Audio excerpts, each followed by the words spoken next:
halftime. Tennessee is trailing Vanderbilt 17-14. The Vols need to win that game to assure a spot in the Sugar Bowl. Should Tennessee lose and Auburn win, then Auburn will be heading to New Orleans.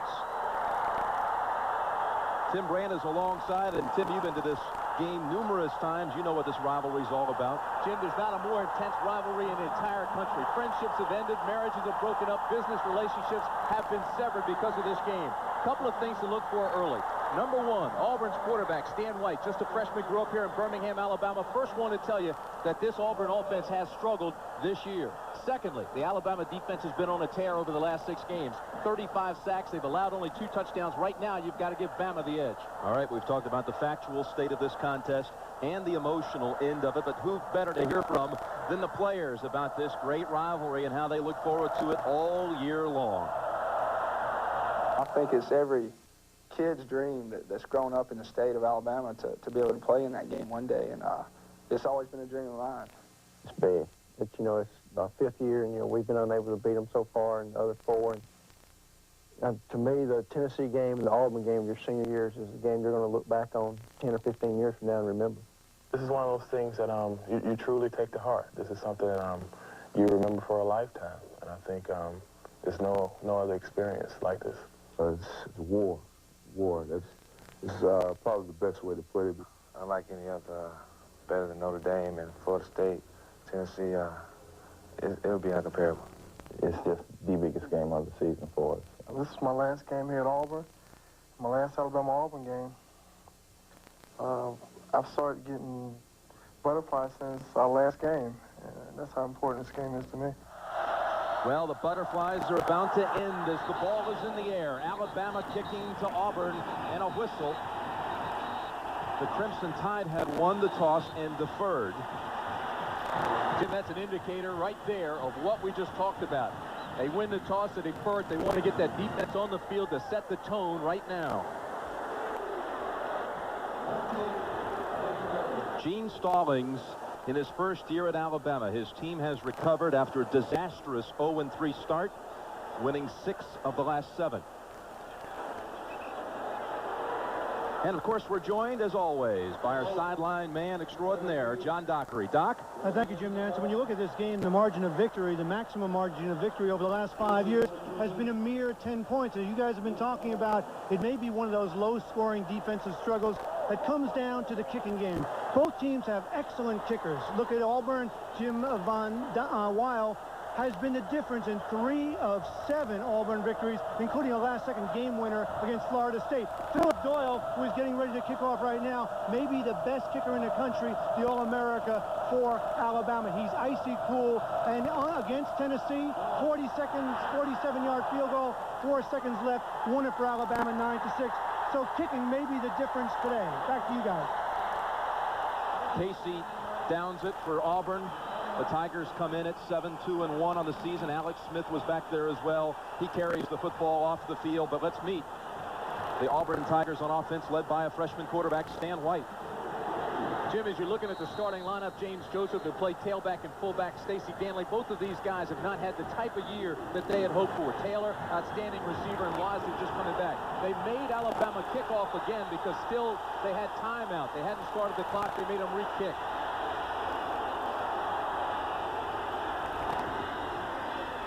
Stacy Danley gets the first carry and gains only a yard. George Thornton hits him. This will be an Alabama home game. They're about 60 miles from their campus in Tuscaloosa, but play many of their home games here at Legion Field. The offensive line for Auburn starts with Bob Meeks, who came over from left tackle last year. All-America Ed King and Eddie Blake join him. Chris Gray and Rob Selby are the tackles. Call it 2nd and 9 for Auburn.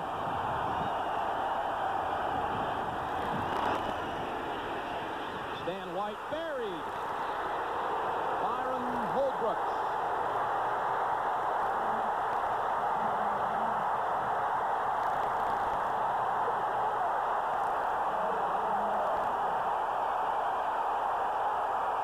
It's his 3rd sack of the year. Holbrooks just used the swim move, comes right over the top, and takes Stan White down. The reason for that is they had them in 2nd and 9. First down today for Auburn is going to be critical. They've got to get 4 or more yards. On this first down on this series, they got only 1.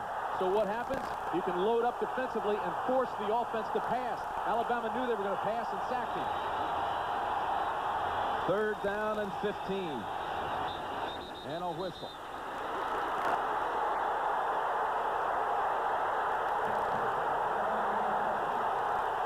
George Thornton bumped into Stan White after the whistle.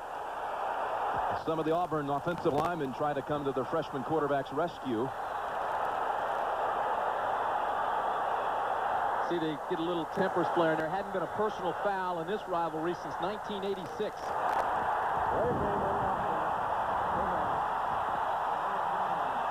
That'll make it 3rd and 20 for Auburn.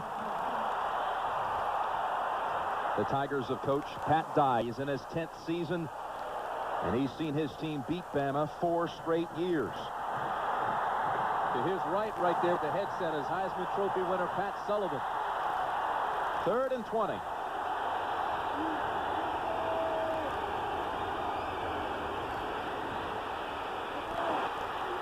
From the end zone. Intercepted. Ephraim Thomas. There is a flag on the field.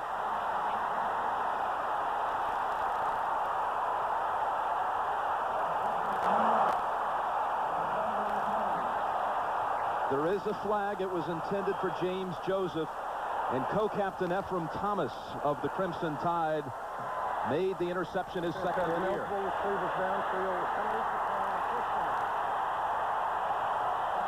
Thomas's 2nd interception of the year. The play just takes too long to develop. Again, Alabama gets more push out of their front 3 guys than anybody in the country. He shouldn't have thrown this. There's not a clear receiver. Tries to throw it, poorly thrown. Here comes Thomas, just reads it, picks it, and then takes it back inside the 10.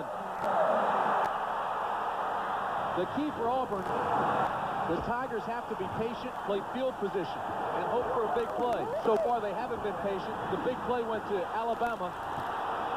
And the big play is also with the Tide. Gary Hollingsworth sets up the Tide from the 5. The pitch to freshman Chris Anderson, and he'll lose 5.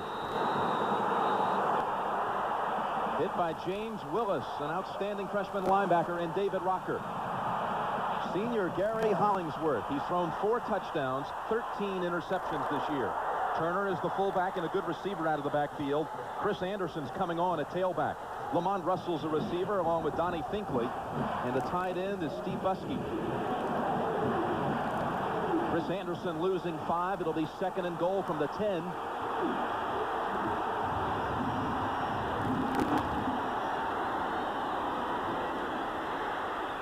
Sets it up for Anderson. Anderson dashing a yard shy.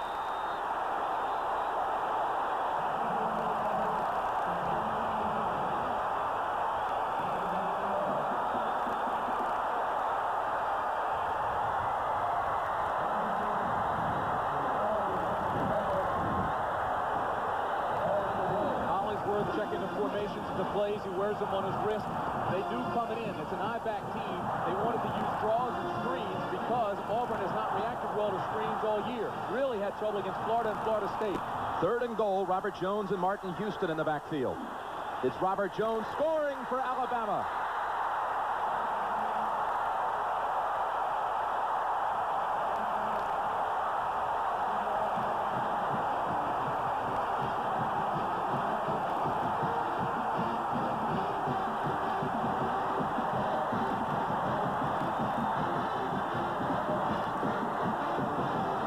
Doyle will attempt the extra point. Robert Jones scoring his 9th touchdown of the season.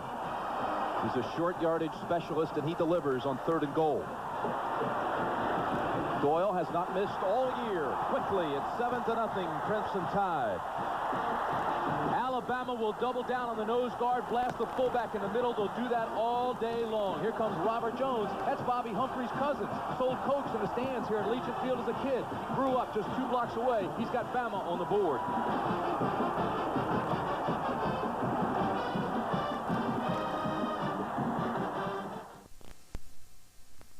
interception by Auburn. And before the game, it's John Dockery along with Tim Brandt, Jim Nance. Before the game, guys, I talked to Pat Dye, and he told me the things he feared most were turnovers and his young quarterback getting rattled early and his offense not making a sustained drive. All of those things happened. He's down 7-0.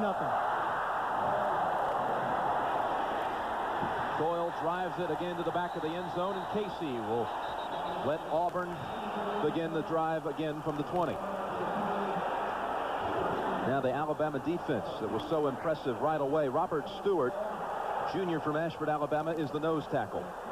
He's flanked by two outstanding players. George Thornton, he's a senior, and Holbrooks has already made a play. You saw the sack just before the interception.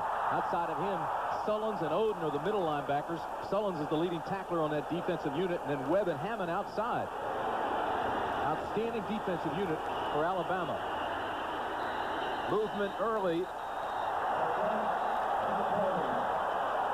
Boy, it looked like Bob Meeks started running before he even got the snap back. That's 3 penalties on Auburn already. False start by an offensive lineman. First down. Stacy Danley and James Joseph starting for Pat Dye in the backfield today. They have not had the production in their senior seasons that they had hoped. Danley with only 406 yards rushing and Joseph with 404. They have been starters at Auburn for 3 years. Alabama secondary, Teagan McMillan, and the interception maker, Ephraim Thomas, with Stacey Harrison. On 1st and 15, play action, and White completes the pass. That was Herbert Casey on the grab. A gain of 9. Jim, that's a smart call by Auburn because their quarterback is young. You've got to give him some confidence. He's gotten off to a shaky start. He's been sacked. He's been intercepted in the first 3 plays of the ball game. So now you come back with play action. He only has to look for one receiver on that type of play. You don't have to scan the entire secondary. Just get it out there. Dale Overton has come in as a receiver.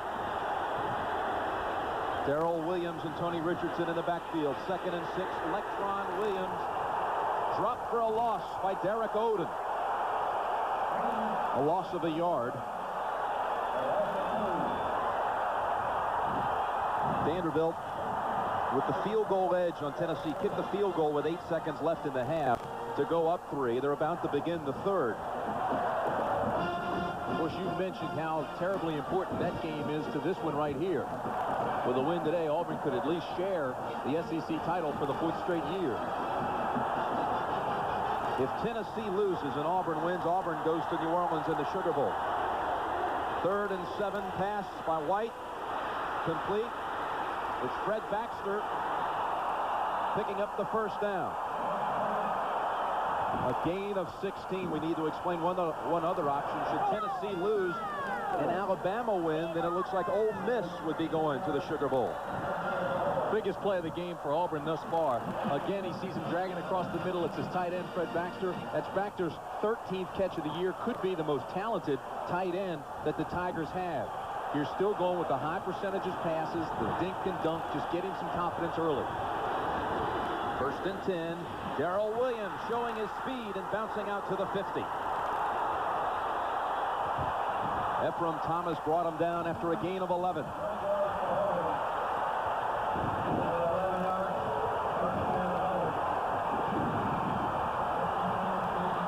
Here's the counter gap. Now watch King and Gray, the left side. They're going to pull. They're going to get out in front of this play, and they're going to make this thing work. Here they go already. They pivot. They move.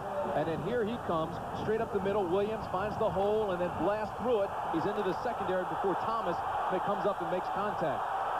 From the 50, 1st and 10, Auburn. They go back to Williams, and he gains 4. Cut under by George Thornton. Auburn into Alabama territory. A lot of folks wearing blue and orange in this Legion Field Stadium now, breathing a little bit easier with this drive. This offense really has struggled in losses to Florida and Southern Mississippi recently, only 1 touchdown. Running game has stalled. Passing game has tailed off. Coaches have been perplexed, frustrated, concerned. This is a big drive for Auburn. 2nd down and 6, trying to answer the Alabama touchdown. Lectron Williams. Dropped by John Sullins. The last time Darrell Electron Williams played at Legion Field. It was the high school championship game of 1988. And he led his high school from Pritchard, Alabama, to the state championship with a 41-7 victory over a team quarterbacked by Stan White. Now teammates today.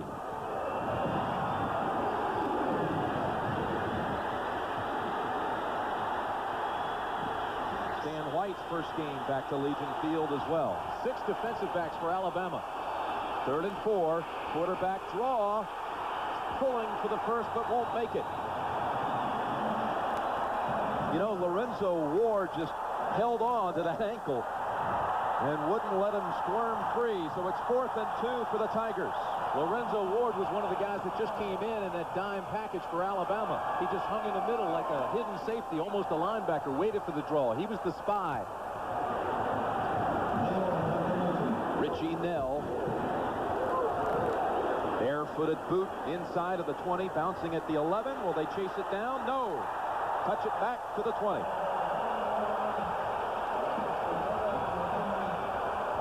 (7-0) Alabama. We're midway through the first quarter. Scoring after an early turnover. Will come back from their own 20.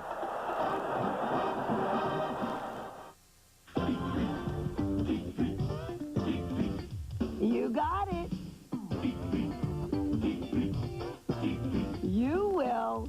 The affordable DP ergometer works your whole body for cardio and muscular conditioning with true air resistance for smooth action and a bionics monitor to track your progress so you can feel better, look better, and live longer. And now there's the new DP ergometer stepper for a better bottom line. No more excuses, America. You've heard it said before. It's not just what you say, it's how you say it. LaserJet printers from Hewlett-Packard. They'll get you noticed.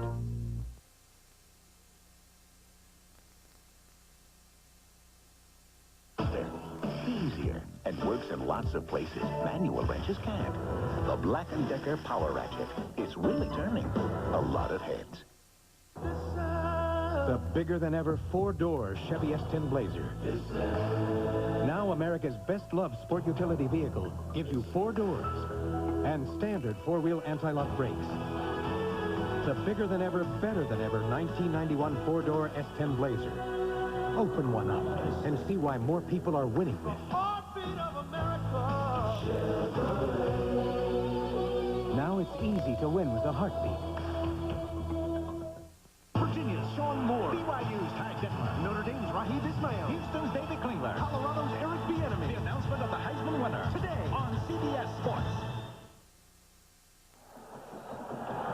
Alabama is the home team today as they play at what essentially is a neutral site. 65,000 tickets to the Alabama fans, 10,900 to Auburn. Auburn will play here next year as the home team. Hollingsworth to Turner, makes the move to pick up the first. Right at the yardage at the 30. It's a first down for Alabama. Tim, take us through this Auburn Tiger defense. It's a pretty decent defense, I can tell you that. Walter having a solid year. He's the leader. Crawford and Willis, both very active in the middle. Crawford moves ahead of Cunningham. Cunningham's been banged up recently. He's not healthy. And Merchant and Barlow outside. 1st and 10 for the Crimson Tide. Anderson. Darrell Crawford, number 56, on the ground. Hit him first.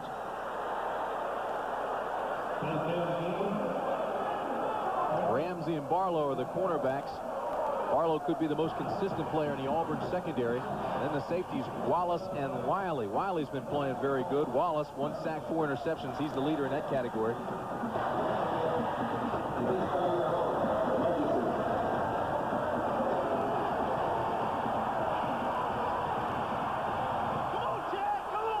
Second down and 9. Hollingsworth slides to a gain of 2. Jim, I've got to laugh when I see Hollingsworth scramble like that. This offense does not have great speed. The coaches joke that when Hollingsworth does scramble, he could get a delay of game. That's not all bad. You know, you let those fast, aggressive guys overrun the play, then you slow them to death. He's had to come back from the disappointment of losing 3 of his most skilled players on offense. Of course, Saran Stacy in the backfield, and his 2 starting receivers, Craig Sanderson and Prince Wimbley. They went out in the first 2 games of the year. So you remove 3 of the biggest contributors from an offense that was average anyway, and the results have been catastrophic. 6 defensive backs in for Auburn on 3rd and 7. Pick up the first. Does Alabama. That's Derek Lassick out of the backfield for a gain of 16.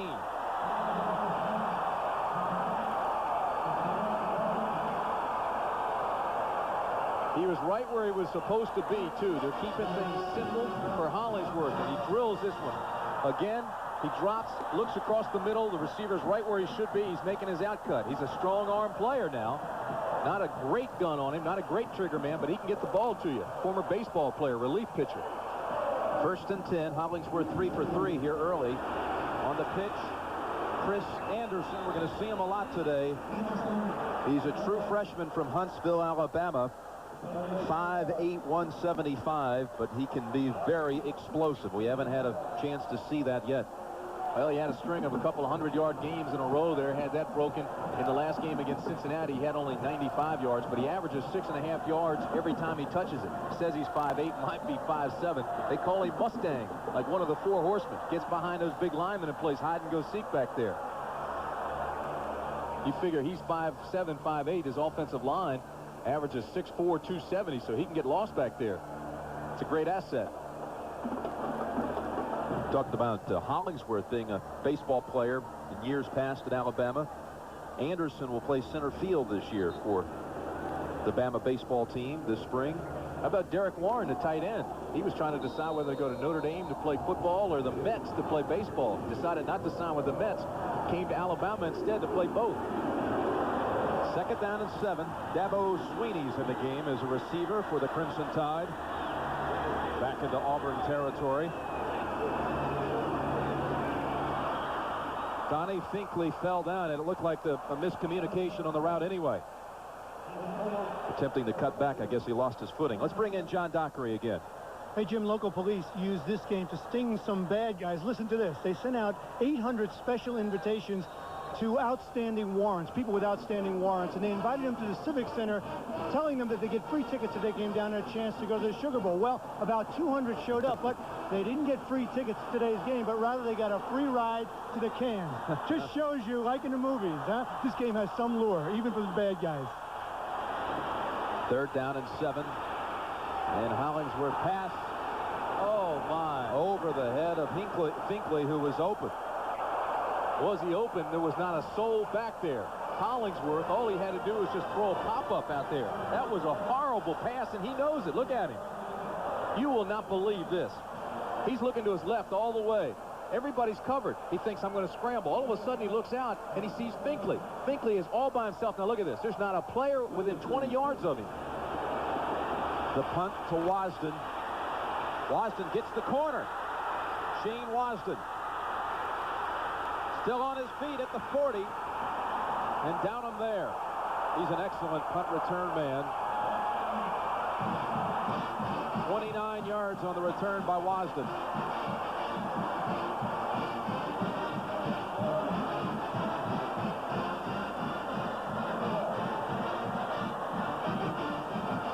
You know about Shane Wasden? He's the cousin of Hollingsworth. So Hollingsworth makes a bad play. Wasden comes right back and makes a big one. Cousin against cousin.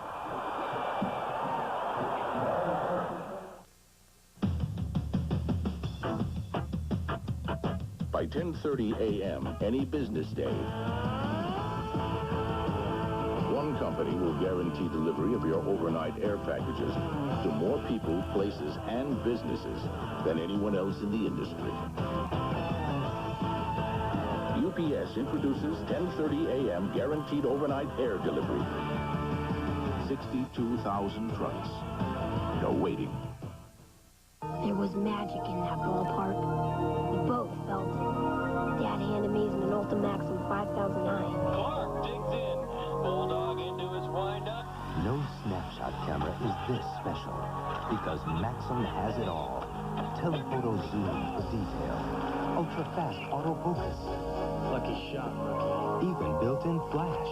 Wow! Experience the magic of Maxim. Only from the mind of Minolta.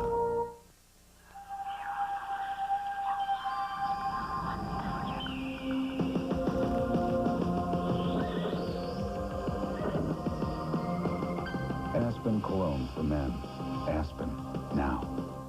Introducing the most advanced Tegrin ever. New Advanced Formula Tegrin Dandruff Shampoo. Clinically shown to control the leading causes of itching and flaking. New richer, thicker, Advanced Formula Tegrin. Aren't you just itching to try it? Well, it's a big day in college football. Already we've seen the Texas Longhorns go to 10-1 on the season in a thrilling 28-27 victory over Texas A&M. The SEC standings are momentarily in disarray as Vanderbilt is beating Tennessee. And, of course, coming up after this game, we've got the Heisman Trophy ceremony live on CBS. First down, Auburn. Danley on the pitch, gaining about 3. What did you think of R.C. Slocum's bid for 2 with 3:50 left in the game? Oh, Jim, you know how I feel about that. You've got that much time left in the game. I think you have to go for the tie at that situation, at that particular time, thinking you're going to get the ball back at least one time to win it. If you don't, you end up in a tie and you upset your biggest rival. Upset their season, ruin their season. I was really surprised. A tie, if they did not get the football back or they did not score against, still would have damaged the season of their arch rivals. Absolutely. That's easy for us to say, although I know we watched it, and when they lined up, we said, what is he doing? We both wanted the kick and the tie. Or at least we thought that was the wise thing, not that we wanted it. But Texas offensively was moving it on him. Perhaps that was part of the rationale. And again, the Aggie defense was not able to get the ball back as Texas drove. Peter Gardier coming on this season. First quarter, 7-0. Alabama leading over Auburn in this one.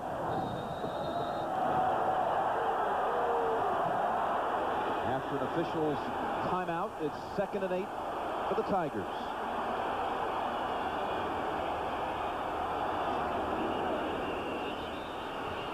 And another flag.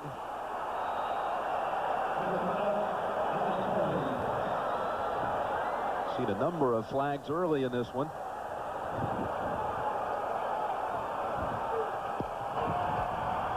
dead ball foul. False start on the offense. Dead ball foul. For Pat Dye, this is the 4th Bama coach he has faced in this great rivalry. Played twice against the Bear. Went 1-1. Also, of course, Ray Perkins was on the other sideline against Pat Dye. Bill Curry, who was 0-3 against Auburn. And now Gene Stallings in his first game as the head coach of Bama against Auburn. Boy, bullet pass held on by Joseph. Gets the first. Racing down the sidelines to the Bama 30. James Joseph. 29 yards. Playing in his final game against Alabama. Here's a guy that gets so emotional for these games. He hyperventilates. Said he'd have tears in his eyes. This one, James Joseph. Big play. Gets a great block on the corner by Victor Hall, the tight end, and just springs him down inside the 35 to the 34. They need that badly. The loss to Southern Mississippi, Jim, really deflated Auburn. Tigers didn't get a first down in the second half of that game until the issue was already decided.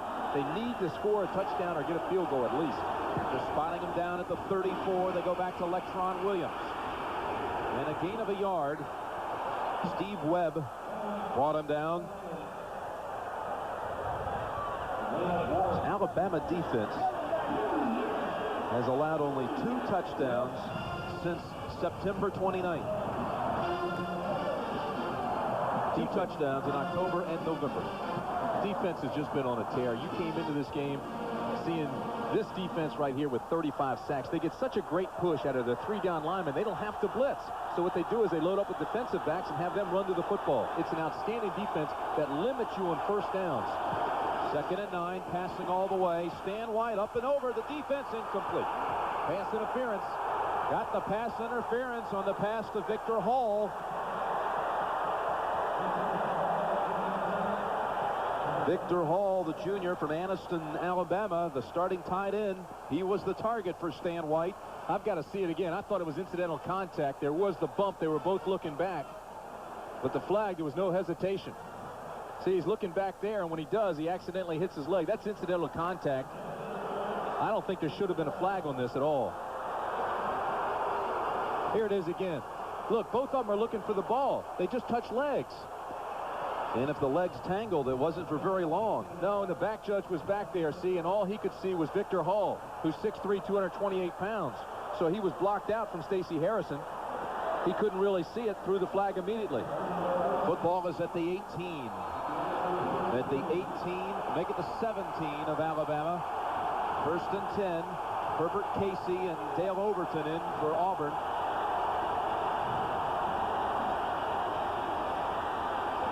The reverse is dropped by Casey and recovered by Thornton. George Thornton.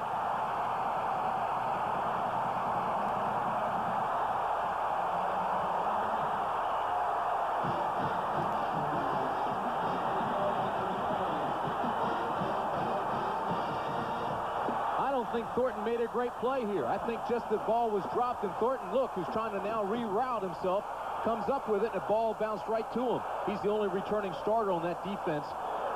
Talked with Keith McCants earlier this week.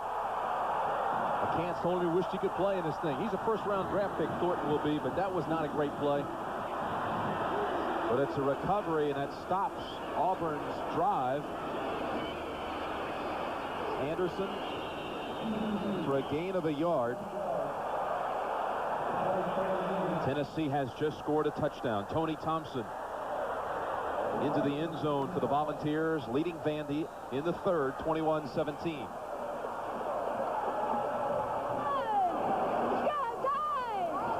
Boy, it's amazing. When you're playing well, Jim, things just come your way. The ball just starts bouncing. Thornton was almost caught inside. The ball bounced right to him on that turnover. Second down, 9. Play action. Hollingsworth swings it over. Incomplete. It was trapped. Steve Buskey, the tight end, tried to lift it off the carpet. Jim, Hollingsworth now is just 3 for 6, and Alabama running the football has 6 carries and only 3 yards, so they haven't really generated any offense other than the turnover when they got the ball first and goal inside the 10 to start the game. No, we were talking about losing the 3 stars on offense, Sanderson, Wembley, and first and foremost, Saran Stacy. Hollingsworth said, I think I'm much further along than early in the year because it took me a game or 2 to stop pressing after they got hurt. It felt like all the pressure of the offense was on his shoulders. Third down and 9. No flag. Lamont Russell. Incomplete. There is a flag. There is a flag now on the field. See Lamont Russell trotting back to the line of scrimmage. He was the tight end last year, but had to move out. Defense was offside. 5-yard penalty. Third down. Russell had to move the wide receiver with the loss of the 2 starters. You know, he hasn't been as effective out there either, Jim.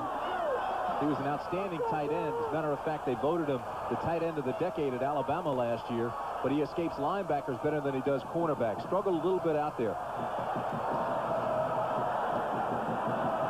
Third down, 4. We'll get another chance after the offside penalty against Auburn.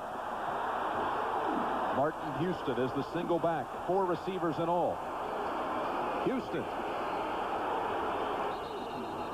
Contact with Lamar Rogers right away, and Auburn holds.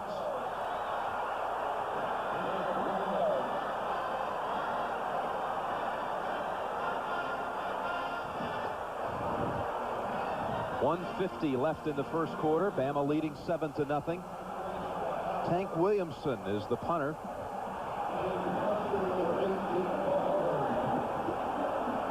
Shane Wasden's already run one back 29 yards in this game. Williamson.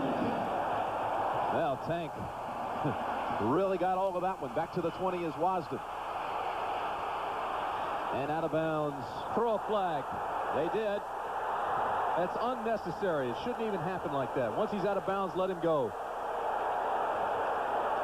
Last week we saw Mickey Joseph, the quarterback at Nebraska, get taken out into the bench area. And his season's over as a result.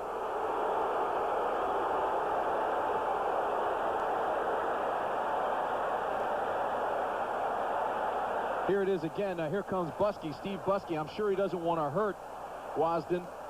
That's just emotions. And right there, look at him. You can tell the way Buskey reacted. He caught himself. He says, hey, this was stupid. This was a mental error. And the flag's right at his feet. But you cannot make those mental errors. That's the first personal foul in this game between Alabama and Auburn since 1986. Bring the football to the 37 to start this possession. And look at Vanderbilt not giving up, kicking a field goal in the third to move back within one. The original starters in the backfield, Joseph and Danley on 1st and 10. Stacy Danley. Tackled by Stacy Harrison. And Ephraim Thomas. I've always liked Danley as a running back, but he's been really held back this year with nagging injuries and still has a banged-up ankle. You're right about that. Didn't practice Tuesday or Wednesday because of that sore ankle. He's a smooth runner when he's 100%. Nice gain on that play. A gain of about 6.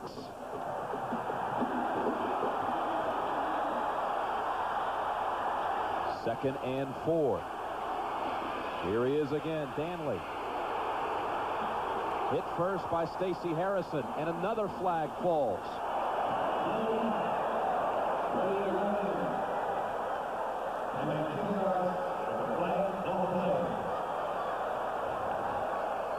Jim, in a rivalry that is this intense, it is very hard early on to control those emotions. Consequently, you make errors like holding, jumping off sides. Buskey's play out of bounds. That's all emotion coming out here. You've got to settle down. Emotion sometimes gets in the way of concentration. You've got to control it. The team that controls it both best usually wins. The scoreboard at Legion Field reads Birmingham Police Department 200. People out there with outstanding warrants, 0. Holding by the offense is 10-yard penalty. Second down again. And Alabama with the early sting on Auburn, 7-0. That's a surprise play that both of these teams would like to be able to use. 7th flag of the first quarter.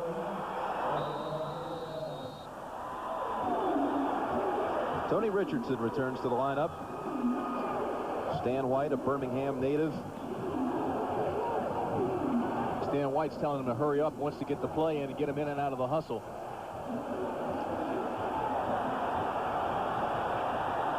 Or hustle out of the huddle, either one. Probably the last play of the first. Well, incomplete pass will stop the clock, and another penalty. Intended for James Joseph. He took a pretty hard hit from George Teague.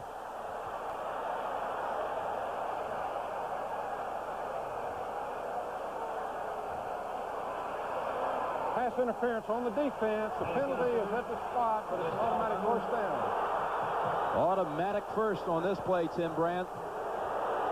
Here it is again. You see 56. That's Odin just riding his back before the ball gets there, and the flag flies. That was pass interference. Derek Odin just riding his back, almost forcing him inside. These penalty flags enough to upset any stomach.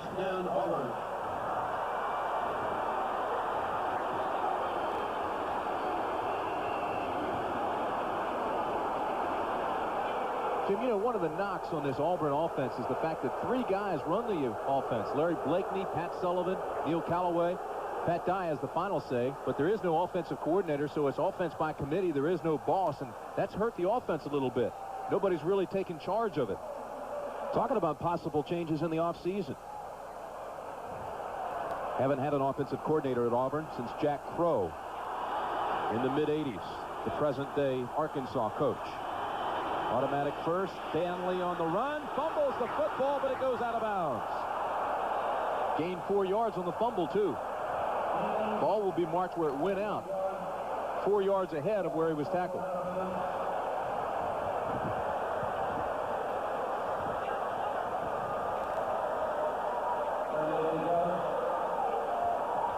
It looks as though they're going to spot it at the 46 of Auburn.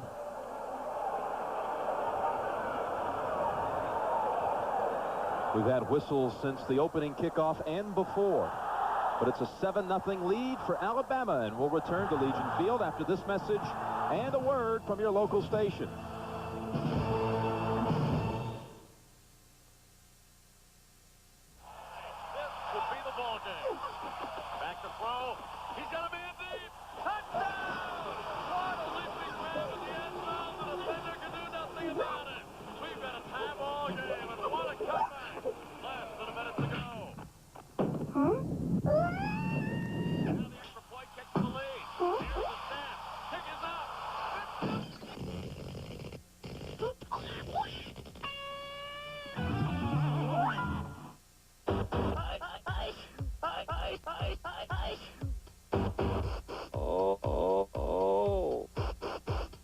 Got a cold? Gotta feel better? You've got to get relief with Alka-Seltzer Plus cold medicine.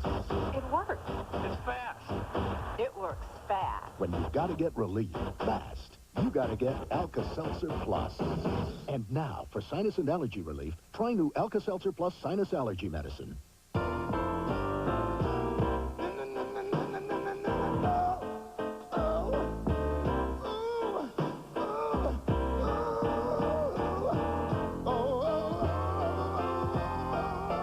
The next time you experience headaches, backaches, nausea, and sleepless nights, there is one way to get relief fast. GMAC. We make financing and leasing your new GM vehicle painless. This is CBS. Hello, I'm Charles McPherson, President of McPherson Oil Products. Remember the good old days when you could get your windshield washed or your oil checked at a price you could afford? Well, we can't go back to the past. But at McPherson Oil Products, that old-timey tradition still exists. Whether we're delivering quality service in these big yellow trucks or delivering premium lubricants like Mobil 1, this new synthetic works as hard inside your engine as we work for you. At McPherson Oil Products, we've come a long way since the good old days, but we haven't lost sight of where we've come from. For years, hardware stores and home centers have used weapons like this to hold up customers. But now there's Home Quarters Warehouse with a guaranteed lowest price on every item. So to all those overpriced retailers, HQ has one thing to say.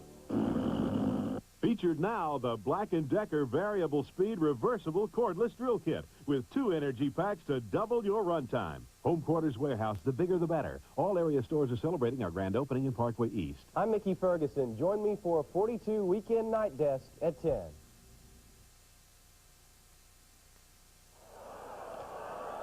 From the rolling countryside outside of Birmingham, Alabama, Crimson Tide leading in the first quarter 7-0 as we're about to begin the second stanza.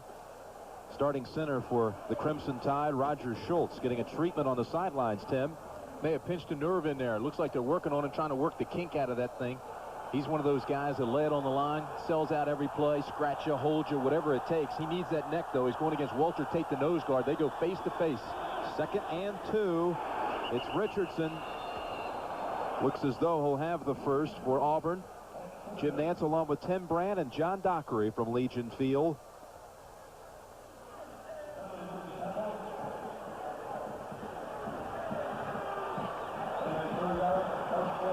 Periodic updates here for the Tennessee-Vanderbilt game, and many people surprised that the Commodores have been so competitive, leading at the half, now trailing late third, 21-20.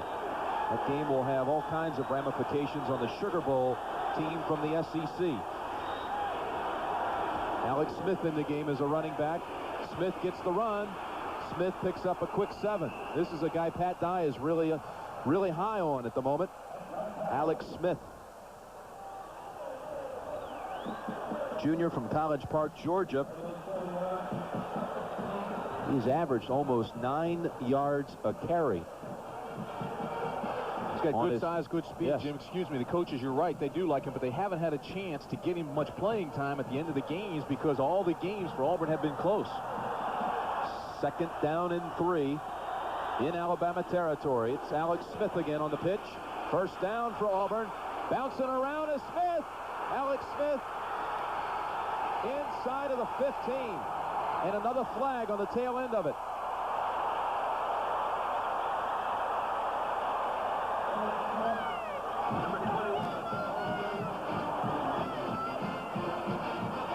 A gain of 30 for 3rd-team tailback Alex Smith.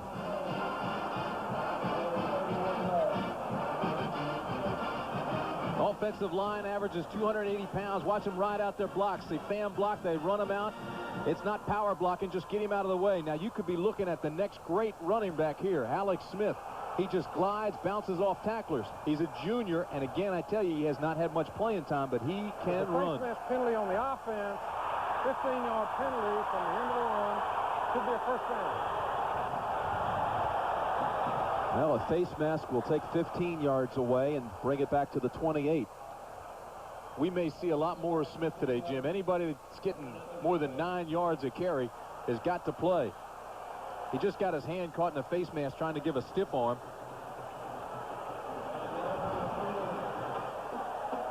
Actually, that could have been Fred Baxter, 85. He got under the face mask of Mark McMillan. We know one thing, the yellow flags are coming out quickly today. That's flag number 10.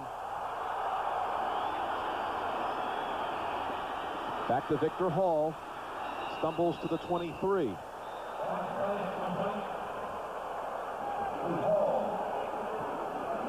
If you just joined us, Auburn has by far the most yardage, but Alabama the only points. A touchdown set up after an early turnover. Stan White's first pass of the game was picked off by Ephraim Thomas. Set up Alabama 1st and goal from the 5. A couple of plays later, Robert Jones took it in for the game's only score. 2nd and 5, and Lectron Williams cut under by the nose tackle, Robert Stewart. Jim, I think the biggest key of the ball game thus far, you just explained the summary very well. But Alabama won the toss and elected to dominate the first quarter defensively. They deferred, put their defense on the field, set the tone, and it was that Alabama defense that just dominated that entire first period. Look at Houston, 62 more points. How about David Klingler, 716 yards. They're like Xerox, often imitated, seldom duplicated. 3rd and 6 after a momentary stumble. He pays for it. Stacey Harrison blitzing in and taking him down.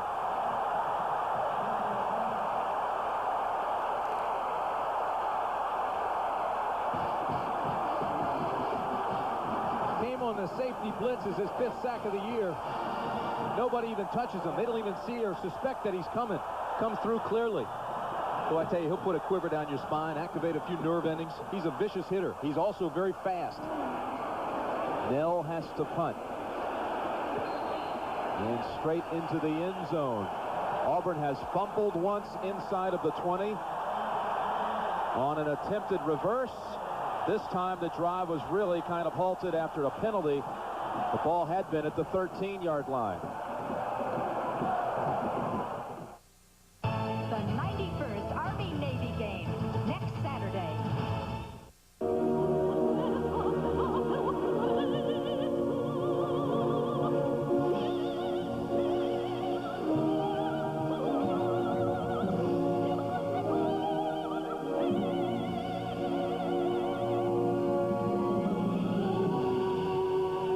Just a reminder, proper maintenance with AC Delco parts can significantly reduce premature wrinkles. AC Delco, it's like buying time. College is a tough climb. Joining the Army could make it easier. You can earn money for your education with the Montgomery GI Bill and the Army College Fund.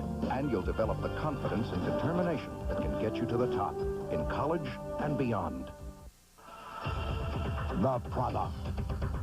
The proving grounds. The results.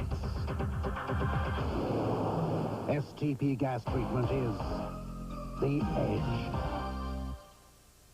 ba ba ba ba ba the rain. What do you think Marla's going to do when we show up? Hopefully she'll feed us. It's good to see, you know? It's been too long. One day, the most important thing in your world could be your tires. That's why Goodyear engineered the Invicta GS to help keep you in touch with the road. I guess they're home. I miss you. I miss you too. We like to say the best tires in the world have Goodyear written all over them. Tomorrow on the NFL Today, Leslie Visser will visit with Randall Cunningham and talk about the Eagles' new offense. The Eagles will then take on Buffalo. Most of the nation will see that game as the Eagles begin a 2-week tour of the AFC East. Buffalo and Miami the next 2 weeks. How about that? You saw the other regional action. Some, in fact, will see late New Orleans against Dallas. But you'll have to check your local listings for your NFL coverage tomorrow on CBS Sports. You mentioned Miami. The Dolphins are in Washington this week against the Redskins. Critical game for both. First down run by Anderson. A gain of 3. David Rocker gets credit for part of the tackle along with John Wilson. How about David Rocker and what he's been able to accomplish playing in the shadows of his older brother Tracy, Lombardi Award winner, and David's able to come back and make it a finalist, make it as a finalist, and that award will be announced this week on Thursday.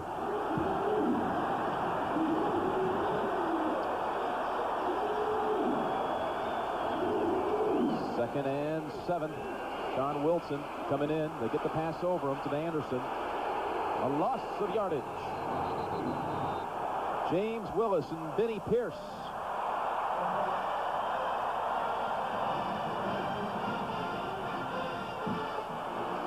Jim, Alabama's offense has to generate something to help the defense. The Tide's defense thus far, 2 sacks, fumble recovery, interception, 3 tackles for a loss. They're doing everything they have to do, but the offense is not helping them out. They've got to keep them off the field, give them a breather. So far, Alabama comes in, 3 plays, and they're out. And a jam here, 3rd and 14. Hollingsworth. Nice pass. Complete to Lassick. And that's a Bama first down at the 32.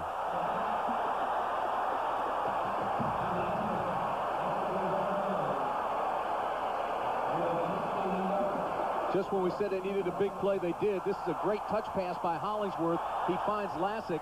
Lassick was the New York High School State Player of the Year. Bobby Humphrey once said, he'll break all my records if he reaches his full potential. He hadn't played all that much. He's just a sophomore, but he is extremely talented with good speed. But he's been banged up, disabled somewhat with an ankle and knee problems. You saw it, the Tennessee score, tack on another touchdown for them, now leading by 8 in the 4th. Trying to wrap up the Sugar Bowl bid from the SEC. As Lassick this time gets the run. Runs into Rocker.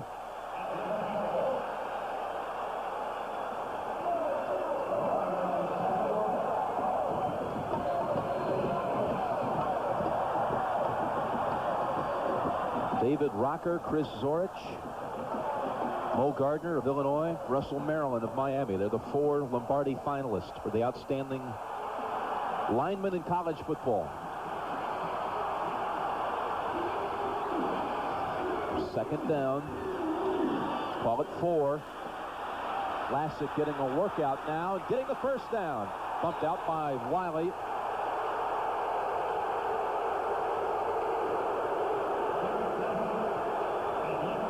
Look at the depth charts Alabama sent out this week. Chris Anderson was the starter at tailback. Robert Jones behind him. Then comes Derek Lassick, number 3. But Lassick could have the most talent of all of them. Starting to see flashes of that right here. Somehow they've got to keep him healthy. That's been his biggest problem. Bama with a first down at its own 46, leading 7-0, 9:40 to go in the game, or in the first half, I should say. All these penalties, it seems like a whole game's worth. Look at this, taking the reverse, Hollingsworth. Nope, can't get away from James Willis. That's mismatch of speed. And freshman James Willis with the play. Let's go back to John Dockery. You know, Jim, you and Tim have been talking about the missing firepower for Alabama. Well, here they are, Craig Sanderson, Prince Wimley, and Saran Stacy, who last year, 18 touchdowns, over 1,000 yards rushing, knee injury first game. What about your future, Saran? Right now, I'm rehabbing my knee. I'm trying to get back to where I was, possibly go pro, possibly stay back another year at Alabama. The decision right now is not made because I really don't know what I want to do. Okay, they certainly miss you, kind of like Chuck Webb at Tennessee. Back to you, Jim. 2nd and 16, Hollingsworth gets it away to Turner. Turner turns it upfield and into Auburn territory at the 47. That'll set up 3rd and about 3.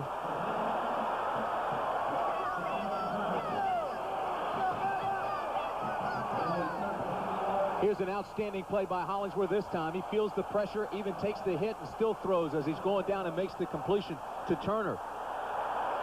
Cannot afford to lose Hollingsworth. His backup, Danny Woodson, has been suspended for this game. So Scott Etter is the backup today. He has not played this year. Woodson was suspended for missing a practice last week. His car broke down, but he never called the coaches. 3rd and 3. Holding on was Lassick. Bobbled it for a moment, but he picks up the first. Jim, you know, Doc was down there talking to Saran Stacy. He's like the Steinway. None plays better. When he goes down, the whole offense fell out of tune. But I think if his knee is sound after rehabilitation that he talked about, he'll go pro, probably in the supplemental draft. He wants to find out just how desirable the pros look at him. Well, and the pros want to know if his knee is sound. Movement on the left side for Alabama. Flag number 11. Flag day in Birmingham.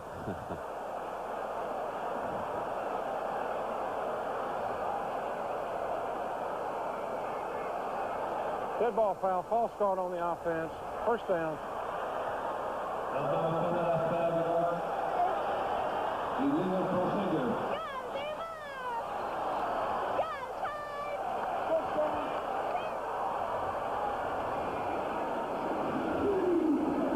It'll be 2nd and 15.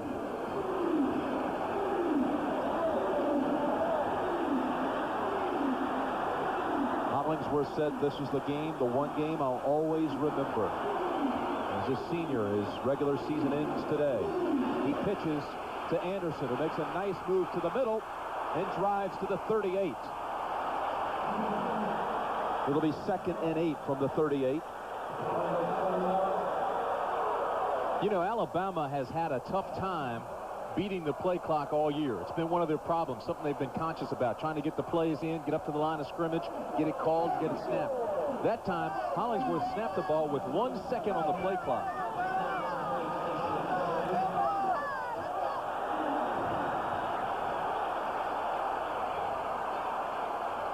Second and 8 play. Hollingsworth tucks it under. Felt the heat from Ricky Sutton. Hollingsworth could be hurt, too.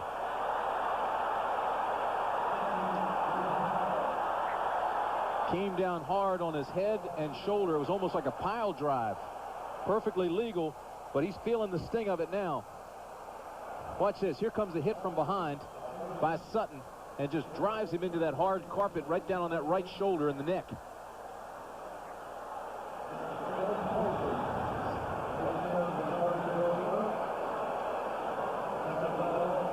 Hollingsworth is down. We'll be right back.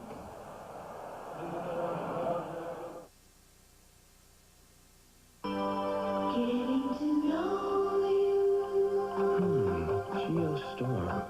Great way to get away. 16 valves.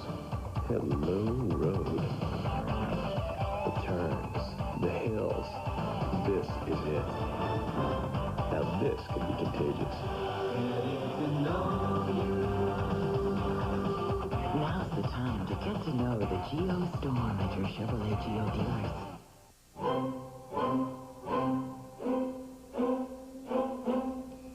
Some people see shaving as something you do for 3 minutes a day.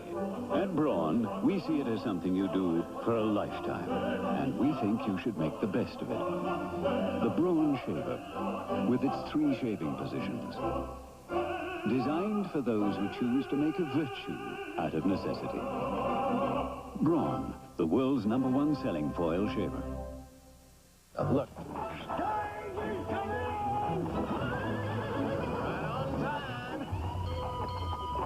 Watch your step, folks. I'm so thirsty.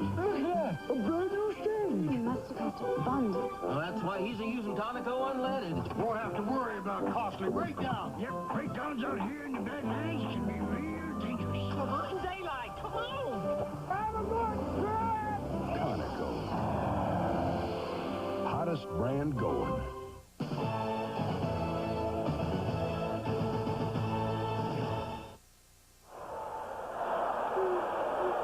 Hollingsworth on the sideline will be out indefinitely. Moments ago, walk-on Scott Eder getting instructions from the sideline.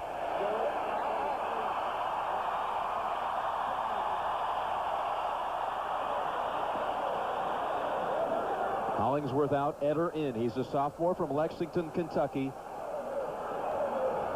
Was redshirted 2 years ago. Did not see action last season. Has been in games this year, but has not attempted a pass, nor has he had a rush attempt. He's taken snaps in 3 games, but now he'll be the quarterback. 3rd and 10. Picks up 3 yards. How about that? Right away, they bring him in and set up a pass play for him. Talking about a guy that hadn't thrown or completed a pass this year. He comes in for 1 play, and they have him dropping back for a pass. Now, that's a great way to build confidence in a guy if you're going to have a quick, high-percentage dink-and-dunk type pass. But it also shows a lot of confidence in the kid to let him come in and drop him back right away in a pass formation. 4th and 7, and Tank Williamson's back in. Shane Wasden waiting at the 10. Tank's punt, 1 bounce into the end zone. It's Heisman Day in college football, and later today from the Downtown Athletic Club, we'll have the Heisman Trophy Award for you. Andrea Joyce, James Brown, Mike Francesa. That's coming up after Auburn and Alabama. Jim, I'm sitting here laughing, thinking about our meeting yesterday up in Tuscaloosa with Gene Stallings, and we were going over every single player, and he talked about their strengths and weaknesses. We asked him about Scott Eder. He says, nice kid.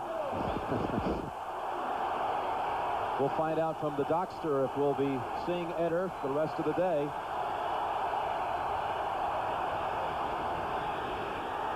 How about that?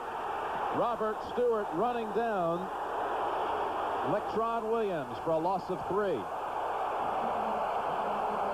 Robert Stewart, he was a fullback in 1988, played some linebacker. He's the strongest guy on the team, could be the strongest player in the history of Alabama football. Just comes through cleanly, gets rid of the blocker. Once he's got a hold of you, he's not going to let you go, and then just takes him down hard. Well, I tell you what that'll do. That'll loosen the fillings. It'll test your dentist's work. 2nd and 13. Alabama's already had 4 tackles behind the line of scrimmage. Williams out to the 22 and dropped by Sullins. And let's get the report now from John Dockery. You know, Jim, I talked to the Alabama medical people, and they said what happened is Gary Hollingsworth went down on the ball, and it knocked the breath out of him, also bruised his ribs a little bit. I asked him, did they expect him to be back, and they said yes, most likely he will be back. Okay, Jim. Still getting his wind back. Hollingsworth. 3rd and 8 for Auburn. 4:30 to go in the first half. Stan White with time, zips it, and intercepted. Intercepted by Alabama.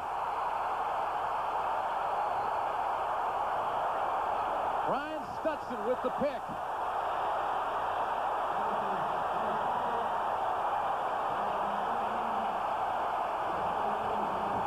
Third turnover of the first half for Auburn. This was not all Stan White's fault, though. This ball is tipped. He's got time. He sits, he waits, he looks over all his receivers, then feels the backside pressure, steps up, and you can see the receiver there. See Fred Baxter, 85? just a little bit high. Baxter tips the ball, and then here comes Stutson right up and makes the interception. Baxter was open. It was just a little bit high. And when you have that many defensive backs in, 7 defensive backs, Stutson was just playing free. Hollingsworth is back in at quarterback from the 23 of Auburn. Running play with Junior Sewell, and no gain. There's Brian Stutson, his first interception.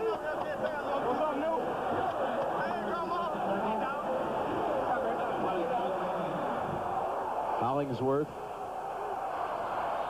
misses one play, and now is back in, trying to increase the lead. 7-0 of Alabama leading Auburn. Turner is the single back on 2nd and 10.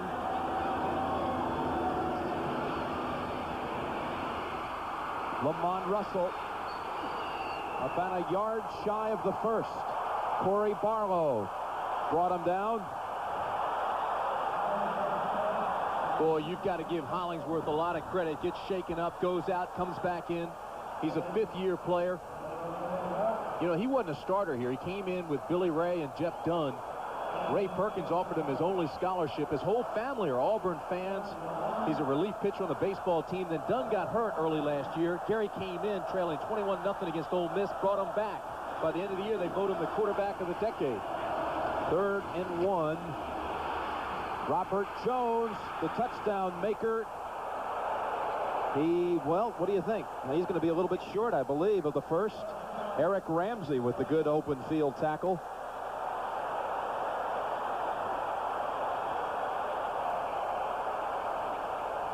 Philip Doyle comes on. You're bringing an automatic 3 points. Philip Doyle, 21 of 26 this year. He's made more field goals than anyone in the nation.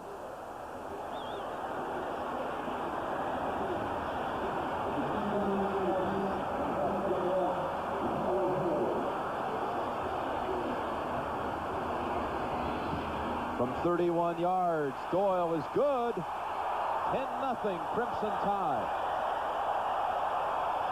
You're right, Tim. He is the next thing to automatic college football. Another Birmingham native, and Bama with a 10-point lead.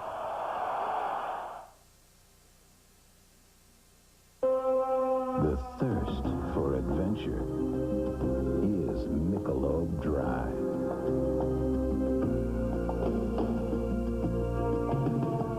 Refreshing beyond the ordinary. And once you've experienced the bold taste with no aftertaste, there is no going back. I'm State Farm Agent Jeff Libby. One of the most gratifying parts of my job is helping young parents, people who are just beginning to understand what life insurance is all about. Young couples don't need a sales talk.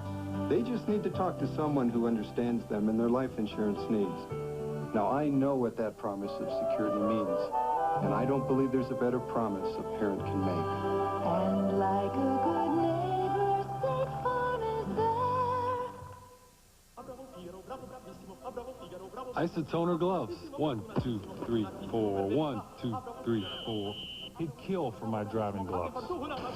Get that guy a pair of gloves. He'll freeze out there. Now this is a great sack. Catch this.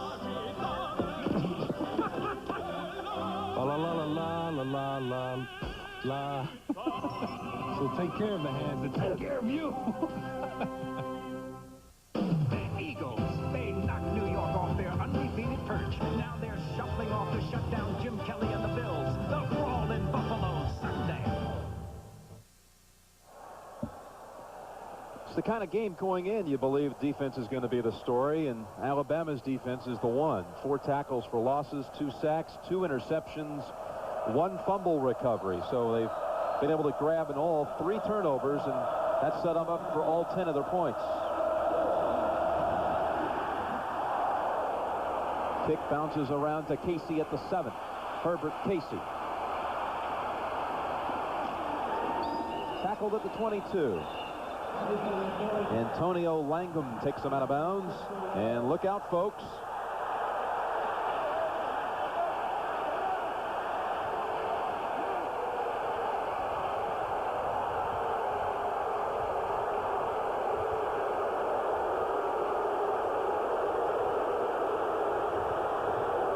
Gene Stallings got in there real quick. Yeah, but you're talking to James Joseph the other day up in Auburn. He was saying, I think everybody on this field ought to have a bloody nose. That's the kind of game this is. They thought it was a late hit out of bounds. I don't think so. But what happens is you pop back up, you say a few words, you get a few little hits in there, you do a little dancing with your partner, red and white, and everybody starts coming out of there. But that is still uncharacteristic for this rivalry. 2:07 left in the second quarter. 10-0 Alabama. Stan White with pressure on him gets the pass away, incomplete, intended for Victor Hall. Spencer Hammond was in the area, and now Tennessee pulling away a bit from Vanderbilt. Carl Pickens finds the end zone to make it 35-20. Trying to wrap up the Sugar Bowl bid from the SEC. Should they, then these two will be playing for a New Year's Day spot. They'll be playing for the Fiesta Bowl berth. The loser would be going to Atlanta to face Indiana in the Peach Bowl. Alabama making some late substitutions here. 2nd and 10. They try to cross him up with a run. It's James Joseph. And Joseph to the 28, maybe the 29. It was almost like Gene Stallings wanted to see what they would do, how they came out with personnel, breaking the huddle, and after they broke the huddle, then he sent in his players. You know what's interesting? You were talking about those defensive statistics and how well Alabama's playing, but during a commercial, you looked at me and said, wait a minute, Auburn's still moving the football, and they are. They've outgained Alabama in total offense, but it's a bend, don't break type of defense, and they keep making those big plays you were just talking about. Overton in as the extra receiver, 3 in all on 3rd and 2.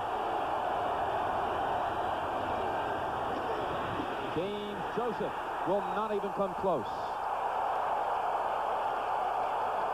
Quickly calling the timeout. Ephraim Thomas jumping in there to call the time with 1:09 left in the second quarter.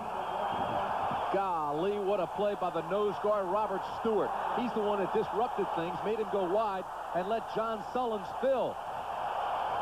So the Alabama D calls the timeout to get the ball back for the offense one last time in the first half.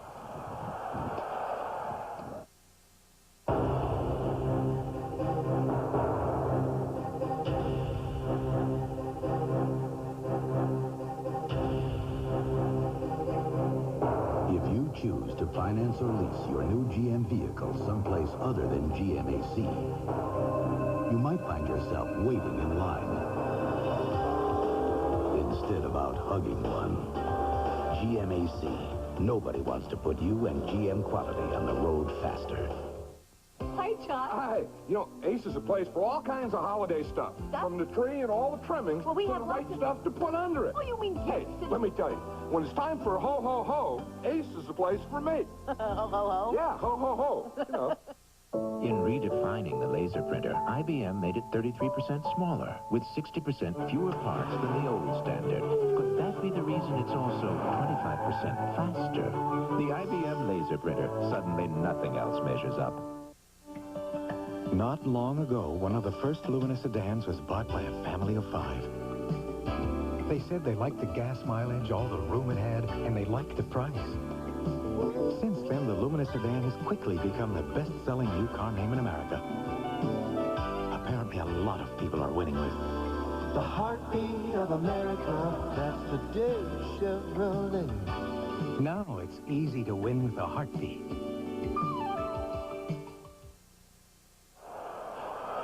I want you to watch this play by Robert Stewart, the nose guard. He's right here. Now, here's the center, Butt Meeks. He's going to come down and block. And then all of a sudden, Stewart's going to bang through here. He's going to take on the fullback. He's going to make the running back go wide. Thornton will come in and make the tackle and get some help from the linebackers. Watch this. Roll it. And just watch the nose guard right here. Here comes Stewart. Bangs through. Forces the play wide. Everything's disrupted already. Here's 94. Thornton makes the hit. Gets support from Sullins. That's a terrific play by the nose guard, Stewart. Former fullback makes the play to force Auburn to punt. Auburn has had 3 punts blocked this year. Nell felt some heat. He got a low driving punt away to Anderson. And although it's not a big return, Bama is set up at its own 40 with 58 seconds left in the second quarter. And at the conclusion of this game, we'll be selecting a Chevrolet Most Valuable Player from each team. And for the 20th consecutive year through the Chevrolet Scholarship Program, $1,000 will be donated to the General Scholarship Fund of each school. Alabama with 2 timeouts to work with, leading 10-0. Gary Hollingsworth shaken up for 1 play, has returned. He was in on the last series as well. He's in a shotgun formation. Across the middle, almost intercepted by Wiley. Intended for Turner.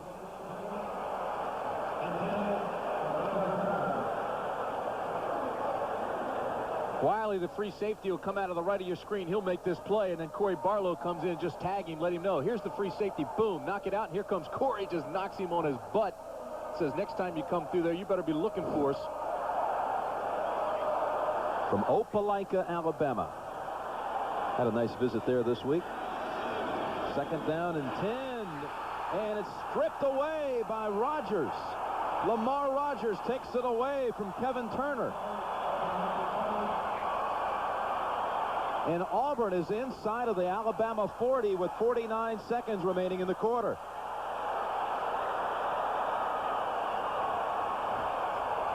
How about that for a big play? First big play of the game defensively for Auburn. Never got the handoff, and Rogers comes in. Again, it bounces right to him. Just like it did to Thornton earlier in the game for Alabama, this one goes right to Lamar Rogers. Just a poor exchange. First time Bama's turned it over. Auburn with a great opportunity before the half. All the way he was going out of the backfield to Joseph. You could see it. And it loses yardage as Steve Webb put a good whack on him. I've got to tell you, this is the best defense I've seen all year. We've seen some outstanding teams, Miami, Notre Dame, Michigan. This is the best defense I've seen all year. They run to the football. The front 3 gets a great push. Linebackers fill the secondary, sits in your hip pocket. Outstanding play, and Auburn's going to take a timeout. That'll leave Auburn with 2 timeouts. 28 seconds left in the first half. Trying to get on the board for the first time today. Today's young minds need the proper positive influence.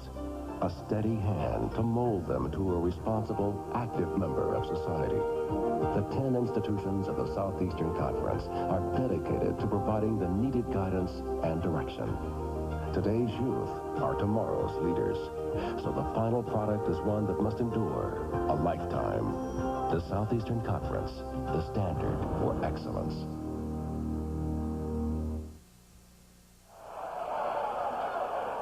Sold out Legion Field. They're actually constructing new seats and new skyboxes that'll be in place for next year. 5,000 additional seats will be added to the 76,000 already here. Andrea Joyce, Mike Francesa from the Downtown Athletic Club coming up at halftime. They'll have the stories from around college football today. James Brown will be with them.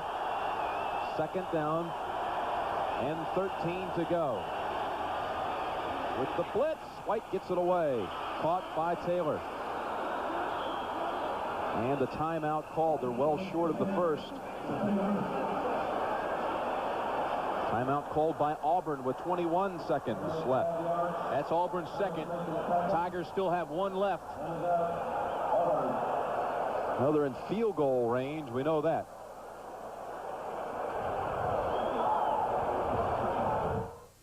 Football teaches values you will use throughout your life.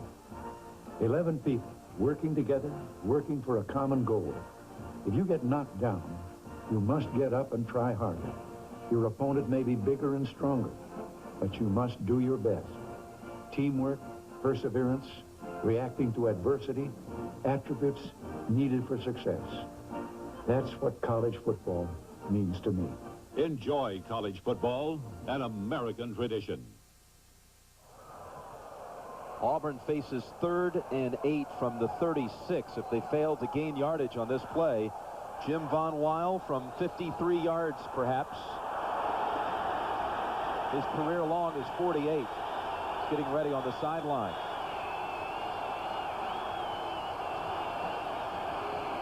Good protection. Got him. Joseph stops the clock inside of the 10. Brian Stutson was able to knock him out after 28 yards. I'd hold Van Weil on the sidelines. They still have time for another play with 13 seconds left. Van Weil wants to come out, and it looks like he will. No, that's it. Get him back off of there. You still got time for another play. He's ready to go in there, isn't he? I'll tell you something. That was a well-designed play, though. They flooded the flat on the right side, sent a guy to clear it out. They brought Joseph all the way across the field underneath the coverage and hit him. Probably give it one try to the end zone. Absolutely. Don't think they'll have time for two. Overthrows Joseph. Well, that only took 4 seconds, Tim. And you got one timeout. Well, that's the key, too. The timeout. You can jam it in there real quickly and stop the clock. They're going to run another play from scrimmage. And they should, as long as they are curator of the clock and just don't melt it too, or take it off too fast. Herbert Casey has come in as a receiver. 9 seconds left in the second quarter. 10-0 Alabama. Taylor right, Casey left. Looking left. Touchdown, Auburn. Fred Baxter. Right before the half.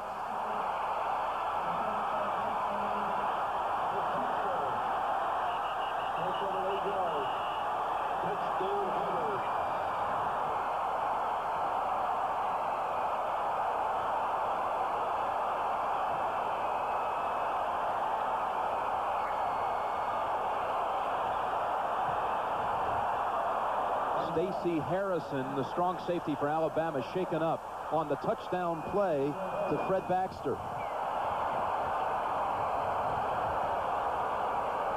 Stan White with his 14th touchdown pass of the season.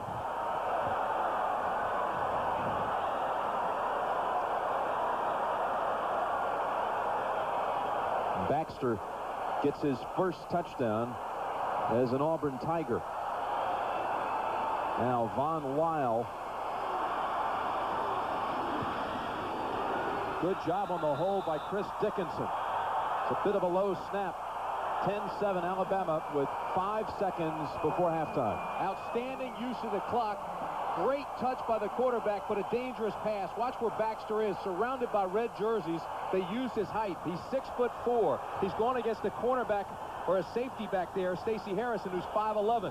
Now here's the touch, and he's thrown into coverage. You think with 5 seconds left in the half, hey, this is a dangerous pass. I thought he made a mistake when it left his fingers because all I saw was red surrounding big white 85 there. But the ball was perfectly thrown. They used the height advantage that Baxter had on the safety. They threw the alley-oop, touchdown. And I'm telling you something else, too. Auburn needed that touchdown offensively, and they needed it badly.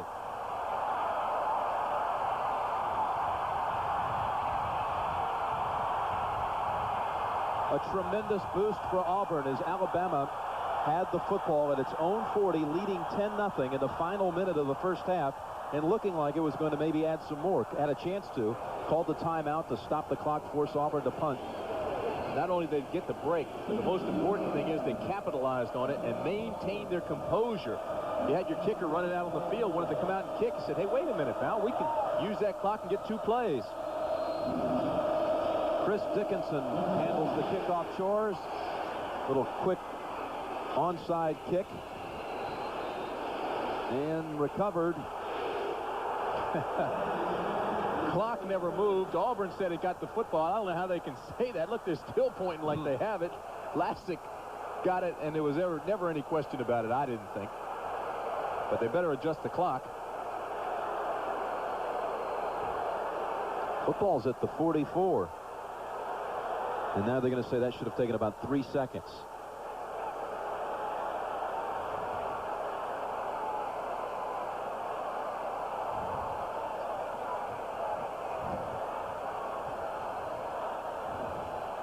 Last year's game was a high-scoring affair, 30-20, won by Auburn in the first game ever played at Auburn in this series.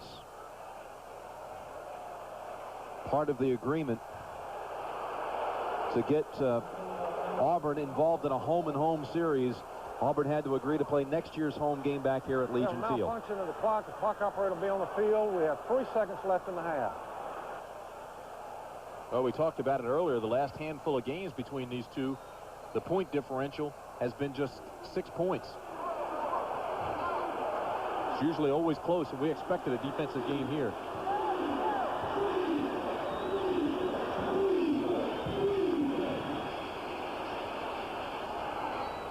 Lead for Alabama, and the ball is knocked down. That's the end of the half. They're pointing at the clock, but he already told us that the clock, which still says 4 seconds, is moot. Forget it. Time was being kept on the field. That's it. And that's the end of the first half. Alabama leading it 10-7. And right now, let's send you to Andrea Joyce at the Downtown Athletic Club in New York, home of the Heisman ceremonies. Thanks, Jim. We're here in Lower Manhattan at the Downtown Athletic Club. Now, last year with Andre Ware looking in live by satellite from Houston with his team. That was earlier. John Dockery talking with Pat Dye of Auburn. Auburn will be kicking to Alabama to start the third quarter. Alabama with the 10-7 lead.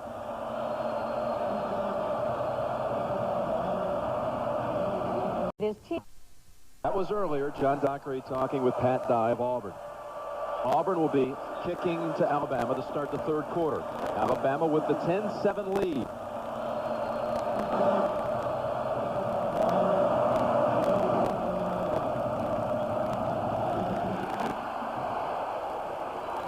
Kevin Lee from the goal line. He's got a wedge. Lee to the 40. And out of bounds at the Auburn 38. Fireworks to start the second half.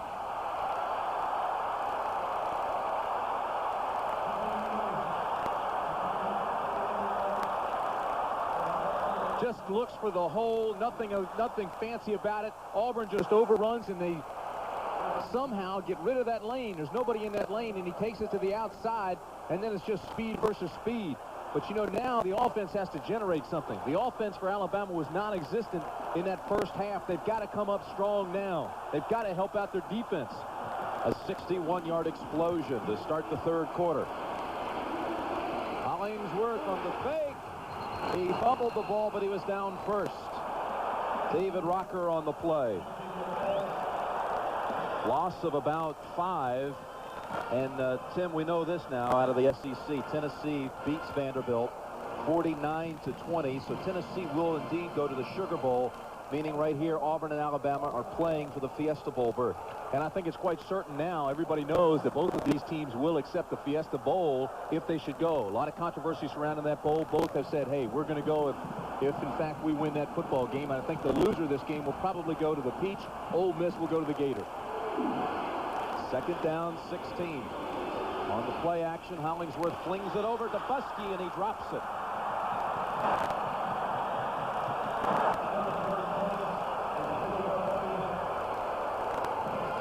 Gary Hollingsworth in the first half. His numbers decent. 8 for 14. Was knocked out of a play. Bruised some ribs, but has returned after a one-play absence. 0 for 1 here in the second half to start things out. Buskey came up limping, so his tight end's a little bit banged up. 3 receivers, Turner in the backfield, 3rd and 16.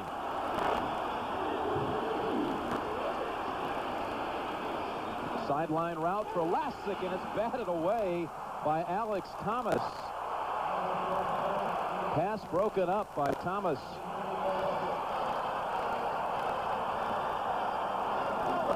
You know, Frankie Stankunas, the strong safety, used to be a starter. He's out with a shoulder separation. So now they've got Alex Thomas backing up both safety positions. Makes a great play here because Lassick was trying to come up behind him on the sideline. He just bats it away. Almost looked like he could have the INT. Hank Williamson fields the low snap. His punt heads into the end zone. And Auburn will start from the 20. Unable to cash in on the gigantic kickoff return by Kevin Lee. As you see your halftime numbers, Auburn with the edge in rushing and total yards. Well, the big number is up top, the turnovers, 3 for Auburn, and that's what Pat Dye was talking about. You look at total yards, you say, wait a minute, Auburn can't have that. You keep saying the defense is playing well. The defense for Alabama has 5 tackles for loss, 2 sacks, 2 interceptions, and a fumble recovery. Taylor in motion. The fake to Danley, the pass to Joseph. Can't hold on. Ephraim Thomas helped knock it away. Boy, James Joseph knows he has to be able to make this catch. He's got to separate himself. But Thomas makes an outstanding play from the defense. Again, it's play action. It gives the quarterback, Stan White, just one receiver to go after. All right, now here's Joseph. He's got to look this ball in. He's got to make the catch. Thomas is right there and knocks it away once the bobble's made. See the right hand come in. Outstanding play. He's the captain. Free safety. Junior college transfer. Ephraim Thomas. Switch from cornerback to safety. 2 interceptions and a sack this year.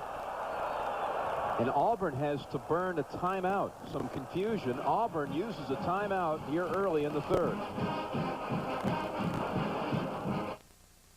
You know what it takes to get ahead these days?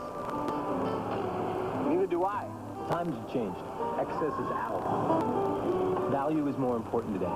Careers are in, but family, friends, that's what it's all about. You don't have to be a rocket scientist to figure it out. Introducing the all-new Toyota Tercel, now with more room, more power. We may not have all the right answers, but we found the right car. New Tercel, one new value you can drive. It's simple.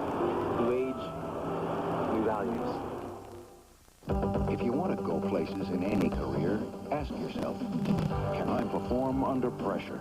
Can I be counted on to get the job done? You can learn how in the Army, so when you're ready to take off, you'll know you can go far.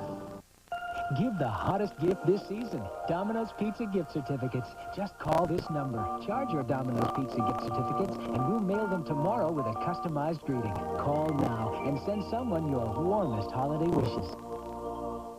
Wouldn't it be great if you were at a party and suddenly you could read people's minds? And wouldn't it be great if you knew that Candace Robertson wanted beer? Really great beer like Keystone, the fresh cold filtered beer in a can that tastes like beer in a bottle because of Keystone's specially lined can. And wouldn't it be great if later that evening you and Candace went to Vegas? Yeah! Cold filtered Keystone and Keystone Light bottled beer taste in a can. Wouldn't that be great?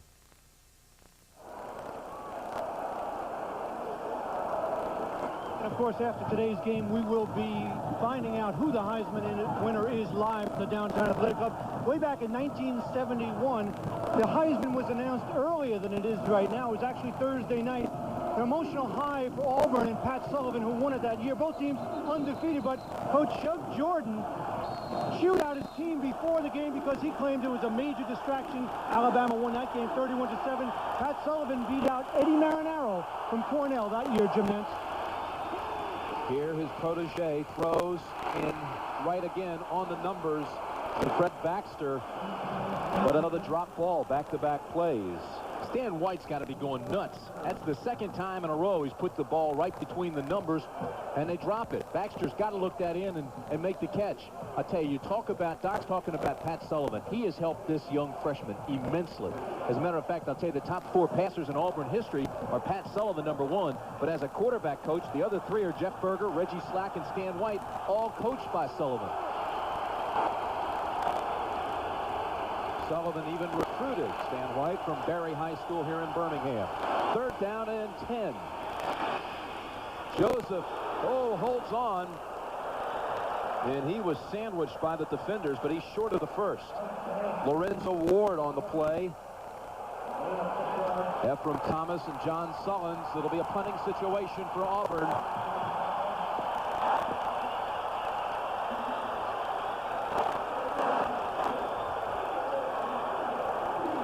Richie Nell.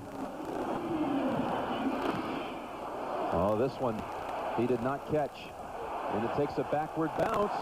Auburn unable to down it until it finally comes to rest at the Alabama 48. 27 yards on the punt. Well, tomorrow, Philadelphia, in that wild card chase from the NFC, will be going against Buffalo. A nice marquee game. Others will see Detroit, Chicago, the Rams, and Cleveland. And the Falcons against Tampa Bay. Late, some of you will get your game, New Orleans against Dallas. Jimmy Johnson has the Cowboys coming on 5-7. That big Thanksgiving Day victory over Washington. Anderson finds a little hole into Auburn territory. Jim, we've been saying the Alabama offense has to get something generated here to protect the defense, keep the Alabama defense off the field a little bit. How about this as an indicator? Put things in perspective. Alabama averages 205 yards rushing. Today they've got 19.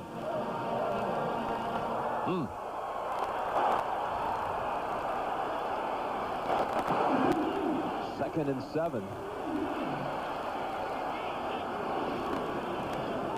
Sewell, and he is swarmed under after a yard by David Rocker and friends. Errol Crawford as well.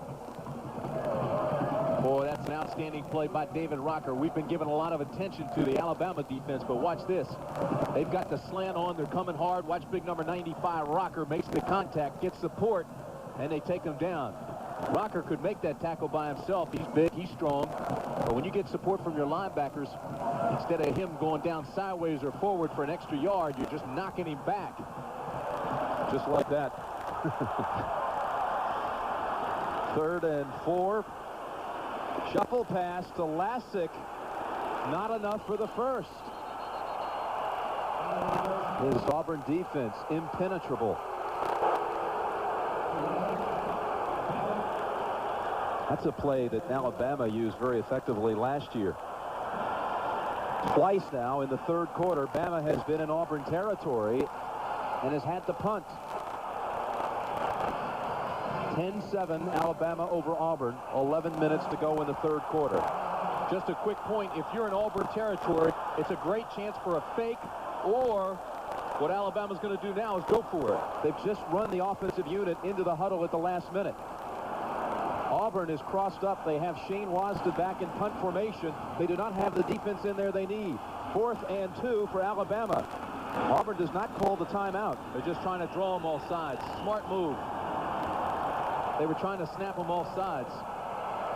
Long count. He may be getting older, but he's just as foxy as ever. Well, delay of game will back up Alabama 5 yards and bring out the punt team once more. Still not a bad place for a fake. No, when you got Shane Wasden some 30 yards away, he's a wide receiver. Auburn couldn't afford to burn another timeout. Already used one here in the 3rd.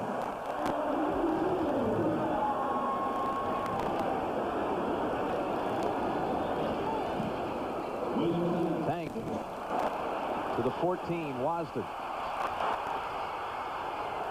Out to the 28, and Lorenzo Ward, we've called his name numerous times today. He brings him to the turf after a 14-yard run back. Again, it's the identical score to last year at the half. 10-7 Alabama here early in the 3rd.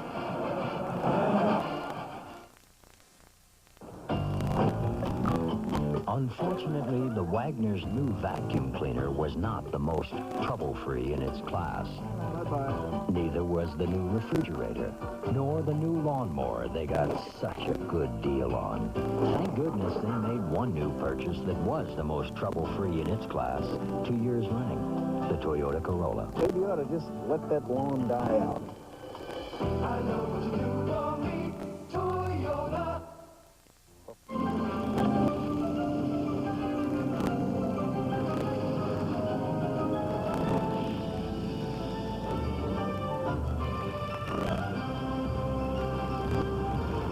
Where do millions of the world's vehicles go when they need to fill up? The same place you do.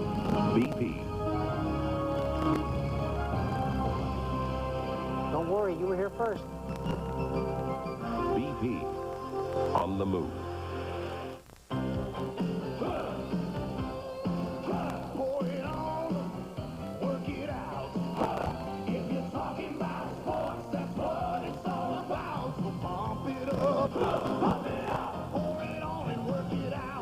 Because after working out, you don't want to fill up. So reach for the silver bullet, the one that won't slow you down. Talking about Coors Light, it's the right beer now. Work it out.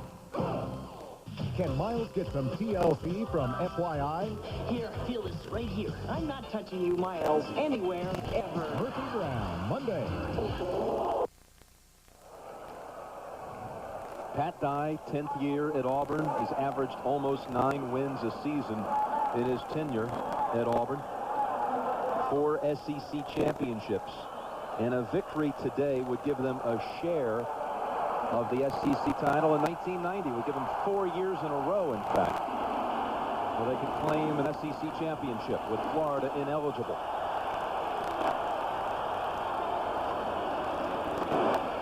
Pitch to Williams. Thomas on the tackle.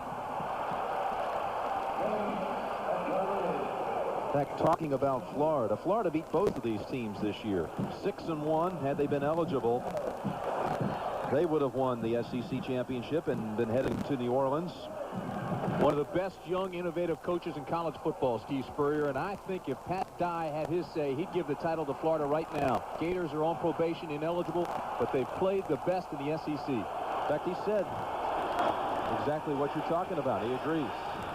Stan White through the hands of Tony Richardson. Pat Dye said not to give Florida the SEC title is wrong. They won it on the field, but I didn't make the rules.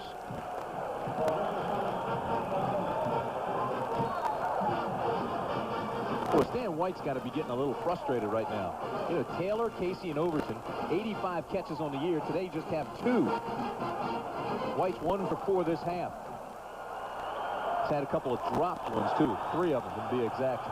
3rd down, 8 to go. Double tight end formation. Here comes the blitz. Ward and company. Sullen gets credit for the sack.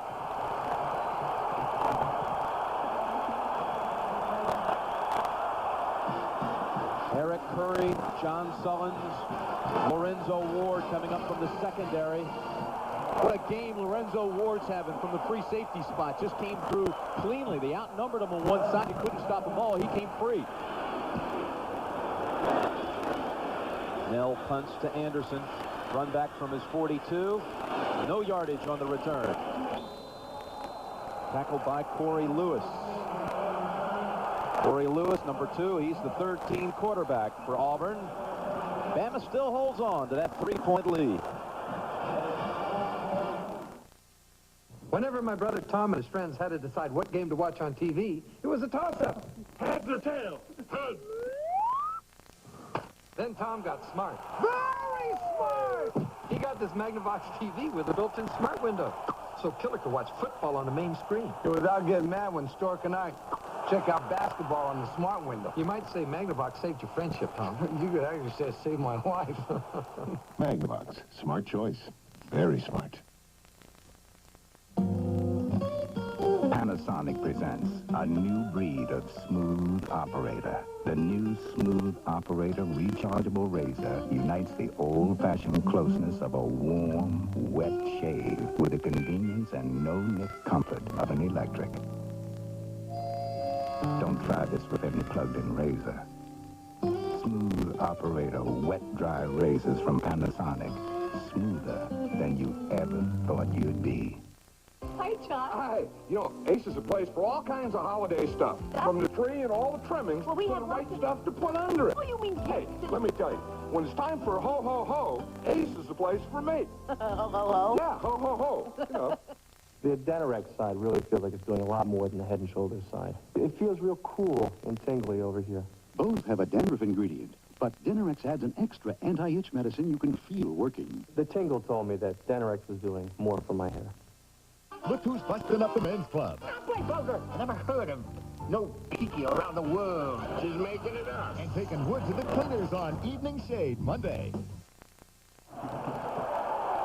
Good look at John Sullins, the linebacker, the leading tackler for Alabama. They call him the throwback, old-fashioned 1960s type player. Played behind Van Treese Davis last year. His dad coached at Auburn and Ole Miss. He came to Alabama. Hollingsworth pass is deflected by James Willis.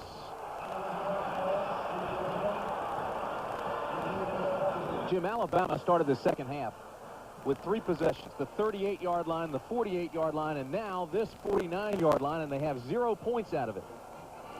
Great field position the entire second half, and they have not been able to generate any points. Freshman James Willis is active, isn't he? Coaches say he makes more plays than anyone on D. And now the flags will come out.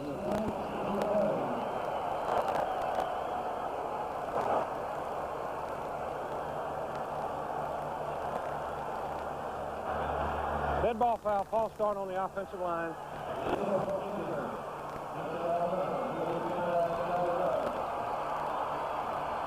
You know, Miami and San Diego State, that's being played on the West Coast. 10-10, second quarter. Cotton Bowl folks are getting a workout today. I'm telling you. Hey, you know they had to be squirming with the Texas situation. Texas pulling that one out by a point, and now Miami tied. I'll bet Hoss has lost a few pounds. It'll be just a little Hoss. This is Jim Brock, executive director of the Cotton Bowl. 2nd and 15. Lofting the ball for Finkley.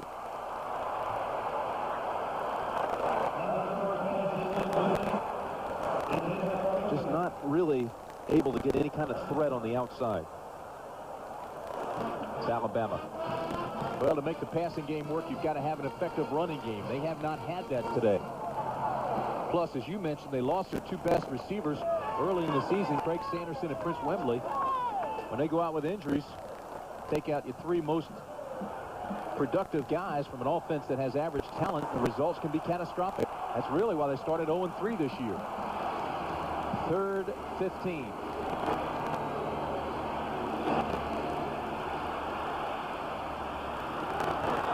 Incomplete, a diving attempt by Donnie Finkley. Hollingsworth now 1 for 8 in the second half. 8:55 left in the third quarter. It's 10-7, Alabama.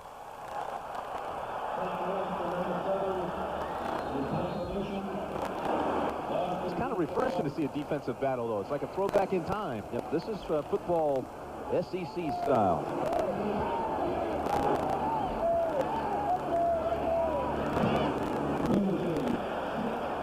Williamson with a good punt. Fair catch called by Wasden at the 20. It's the kind of game Shug Jordan and Bear Bryant used to love to wrestle in.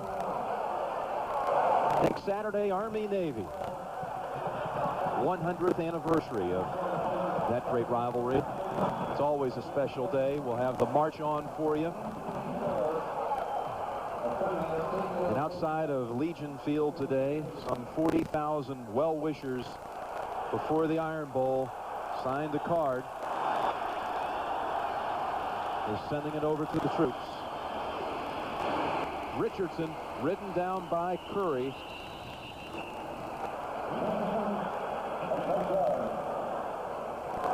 It was a nice idea prior to the game, put together from the folks in the town of Fairfield, Alabama.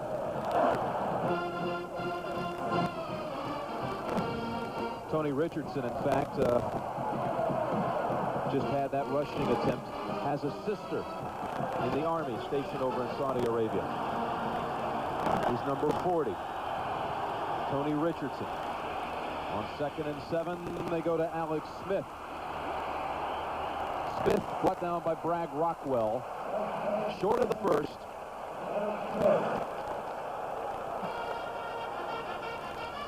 Georgia Southern advancing to the semifinals of the Division I AA championships.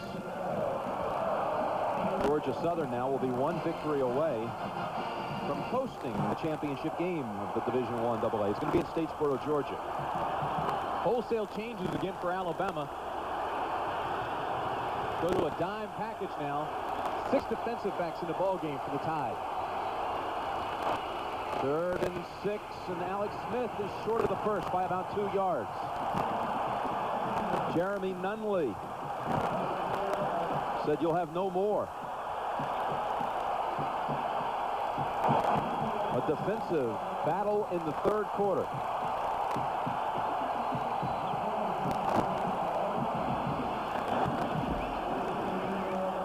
Richie Nell puts the bare leg on it. Anderson bobbles it a moment and safely goes out of bounds at the 43. Time to present this week's Toyota Leadership Award to the team players who have been singled out by their school. Today's game team leadership winners are Pedro Cherry from Auburn, who carries a 3.45 pre-engineering major. Congratulations to Pedro and to Roger Schultz, the senior center from Atlanta, Georgia. Devotes a great deal of time to speaking to various age groups of school children. They call him Mr. Sunshine, always positive, smiling. The reverse to Russell, Lamont Russell. He must have been 20 yards behind the line of scrimmage and is able to get back to where it's only a 5-yard loss. Carrick and Cunningham eventually brought him down. He got some great blocks to keep this from being even a bigger loss. Watch this. Boom, there's one. Another one. Here comes one from behind. You're still within that radius, though. That's all right. Don't throw the flag, and then he comes up, and it's just a 5-yard loss. Play took forever. By the way, in the name of Pedro Cherry and Roger Schultz, Toyota donates a check in the amount of $1,000 to each school's General Scholarship Fund. 2nd and 14. Unable to fool them on the trickery. They go back to conventional football. Straight ahead, but it's only a yard gain. Richard Shea and John Wilson on the tackle. McGuire on a touchdown run for Miami, back in front of the Aztecs. I don't see any way San Diego State will be able to stop a Miami onslaught once Miami kicks it into gear today. Look at Hollingsworth. He's looking at his watch saying, hey, this third period's taking forever. Actually, those are plays on his wrist. You mentioned they went back to conventional. They just ran a draw play, but when you're 2nd down and 13, now it's 3rd and 13, you know you got to pass or draw or screen. 3rd and 13 now. Pass was behind his target, Derek Lassick. Another punting situation. 1, 2, 3 punt. All 3 times they've had the football. They've had great field position and have not been able to capitalize on it. Just squandering opportunities. Tank Williamson returns. Give that Auburn defense a lot of credit. Tigers are really playing well defensively. Tank is getting as much pub today as Tank McNamara. One man trying to put on a rush. Shane Wasden will run it back from the 12. Oh, what a hit. Stick put on him at the 20 by Chris Cochran. 5 minutes, 17 seconds left in the 3rd quarter. That's worth another look. Watch this. This is the kind of hit that'll separate you from your shoes without untying them. That's 5 steps, looks, sees it coming, and then says, too late. I've just got to make positive yardage out of this. Here he comes. Cochran. Boom. It took me out of my shoes just watching it up here from here.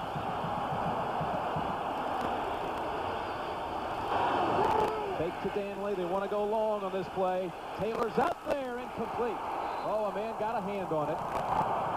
Mark McMillan, I believe, deflected it. And George Teague was in on the coverage as well. You know, McMillan is a great story, Jim. He's the smallest guy on the team. Stallings didn't have him on his list when he first came to Alabama last spring. Didn't know who he was. He had been recruited out of junior college by Coach Curry. But Coach Curry never told anybody, offered him a scholarship. So he just showed up and he says, hey, Coach, where's my scholarship? Stallings says, who are you? Finally earned a spot, and he's playing well. He knows who he is now. Big play. Taylor maybe had to step on the guys. 2nd and 10. Look out. It's caught by Danley. Lorenzo Ward helped bat the ball into the air. Popped it up into the air, and Danley alertly makes the catch for Auburn.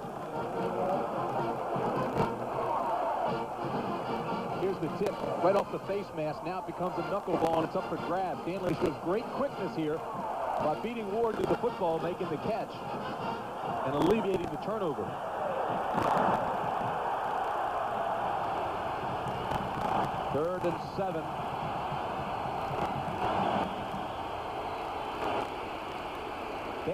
not get the first. Ball is free. No, his knee hit. Jimmy's down.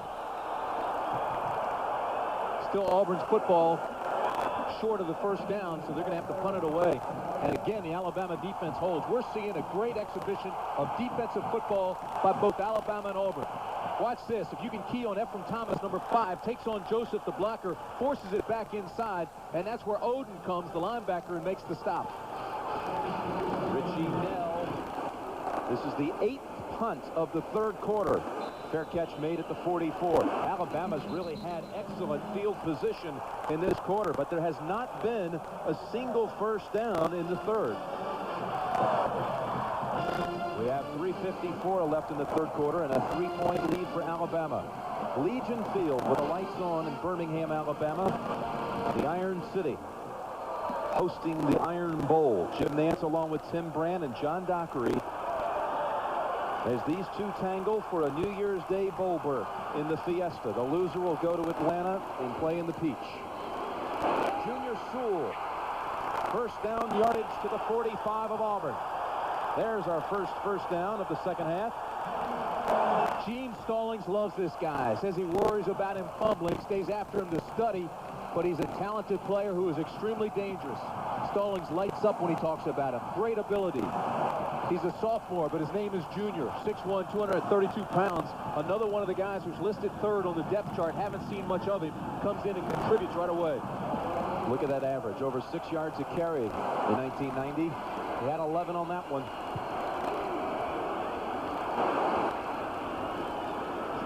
Quick pass to Lee. Makes the catch for a gain of about 4. That's the young man who ran back the second half kickoff some 60 yards. But Alabama was unable to score off of it. But that's 2 positive offensive plays now. You know, their average starting position in the second half has been all the way up at the 47-yard line. This is their 5th possession. They've squandered the other opportunities, but now 2 positive plays to start this drive. Sewell and Martin Houston in the backfield. 2nd and 6. Sewell with another burst and a first down for Bama at the 33 of Auburn. Dennis Wallace makes the knockdown.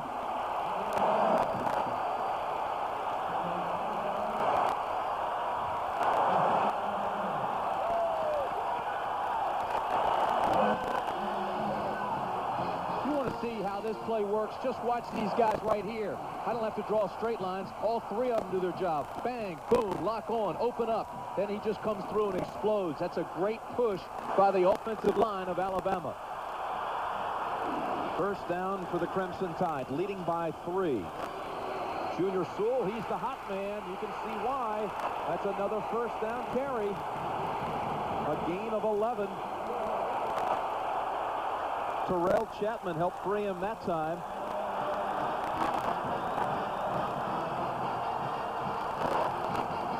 This time they're working on Tate. Walter Tate, the nose guard. Watch this guy right here. That's the guy you want to get out of the play. And then let the linebackers try to come up and take on a lineman as well. Knock him out of there, cut back against the flow, find the crease and explode.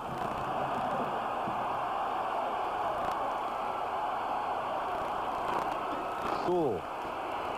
Now he is stopped for no gain. Eric Ramsey got to him first. Well, Ramsey came off the corner unblocked that time. Sewell didn't have a blocker in front of him, so they'll take him out and get a rest. Kevin Turner will come back into the ball game, but he's been impressive. Almost like a glider. Alabama trying to break Auburn's 4-year win streak. Bama hasn't won since Van Tiffen's kicked in 1985 on the last play of the game. 2nd and 10. Martin Houston gets the carry. Lamar Rogers gets the tackle along with Vinnie Pierce. Boy, Lamar Rogers just took his man and forced him back into the backfield. It was no contest.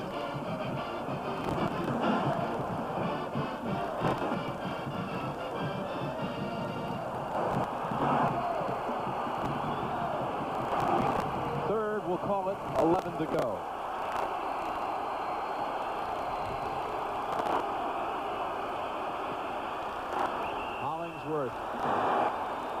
one hop to Buskey, and Philip Doyle will be called on.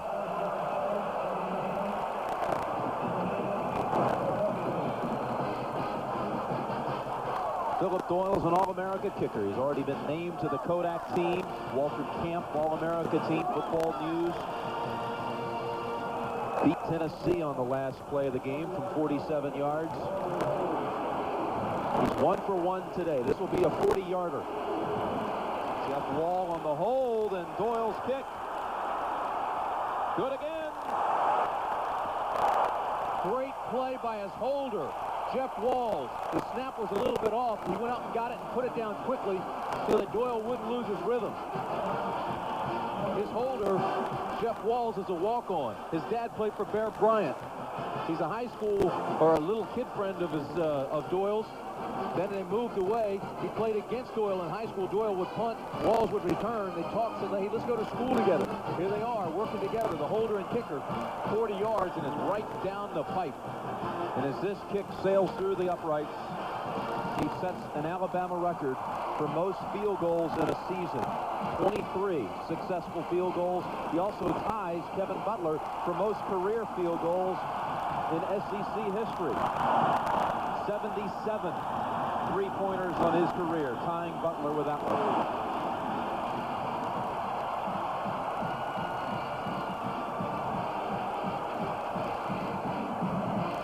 Pretty good baseball player as well, Tim. At Alabama, he batted .346 last season and 10 home runs.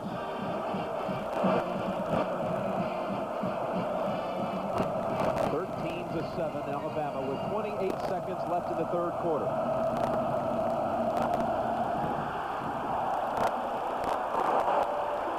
The boot drives Casey 2 yards deep. Whoa!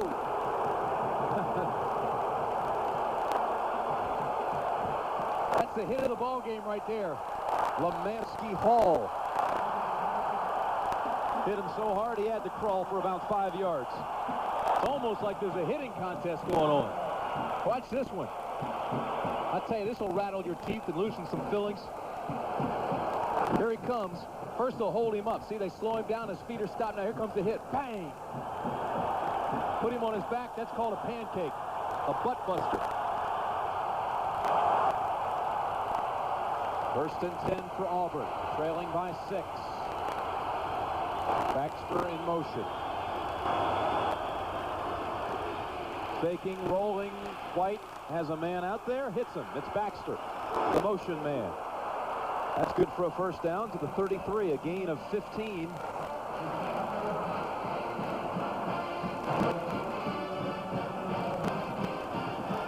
Like so many in this contest, Stan White said to play in this game has always been a dream. Redshirt freshman from right here in Birmingham.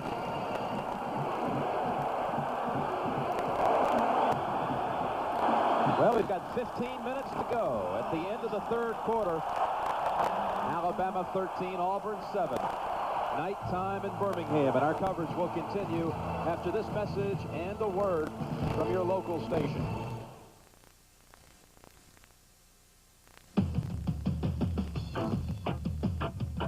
By 10:30 a.m. any business day, one company will guarantee delivery of your overnight air packages to more people, places, and businesses than anyone else in the industry.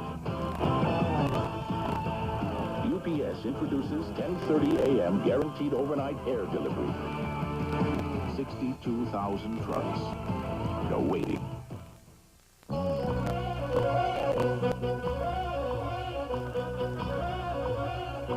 Getting around anywhere these days isn't easy.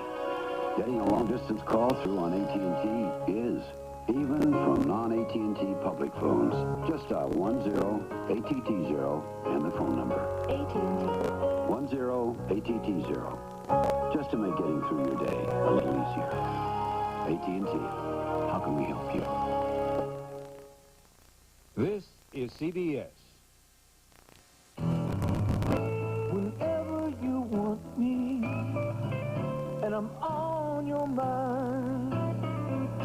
Now don't you feel bad? I'm not that hard. hard to find. Come and get me, baby. I know what side my bed is buttered on. Drive me home, drive me home. Great food, no work. Winn-Dixie's Deli Bakery. Drive me home where I belong.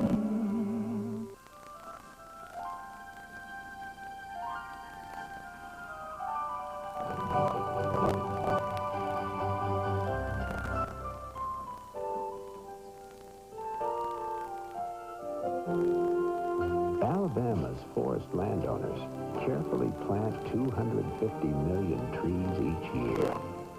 That's a growing commitment for tomorrow from Alabama's forest industry. No one can guarantee you a perfect world. A world where the unexpected never intrudes.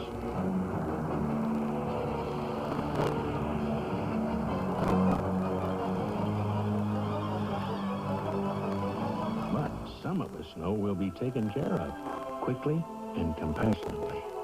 In an imperfect world, you're in good hands with Allstate, a member of the Sears Financial Network. I'm Tracy Brown. Join me for 42 Weekend Night Desk here at 10.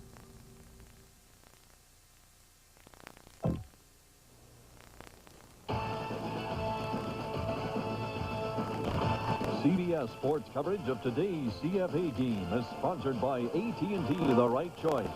UPS now offering 10:30 a.m. guaranteed overnight air delivery. And by Magnavox, smart choices for smart people. Magnavox, smart, very smart. Well, in these parts, they talk about this one game all year long for bragging rights in this state. There's a lot of great rivalries in this nation, but I can't imagine any intensity any higher than this. Auburn trailing by 6 and completing the sideline route to Greg Taylor. A gain of 15. Jim Nance along with Tim Brand and John Dockery looking for an exciting and dramatic finish to this one. 13-7, Alabama leading it. This series began back in 1893, and I bet there wasn't a harder hitting game in any of them.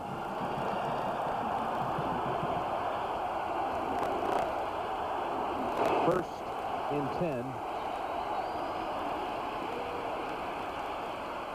Through the hands of Danley. And let's go down to John Dockery. You know, it's amazing, Jim, when you look at this Alabama defense, you see a very average, talent-wise defense, but yet they play with such coordination and enthusiasm that it makes up for a lack of talent. You look at it, you don't see any Cornelius Bennett or Derek Thomases. As a matter of fact, I don't think you see anyone that will be drafted in the first 5 rounds of the NFL draft, yet they get it done with enthusiasm, with a whole bunch of different schemes. 4-2-5 defensive backs, 6 defensive backs, 5 linemen, all kinds of different looks to confuse Auburn. Second and 10. They come rushing in. Danley can't hold on again. Doc talking about no marquee players on Alabama's defense. No Keith McCants. Although I'm sure he wishes he was out on this field today. He left school a year early. Plays for Tampa Bay. He told George Thornton that earlier in the week when he called him Monday. He says, I'd give anything to be back here and playing in this one.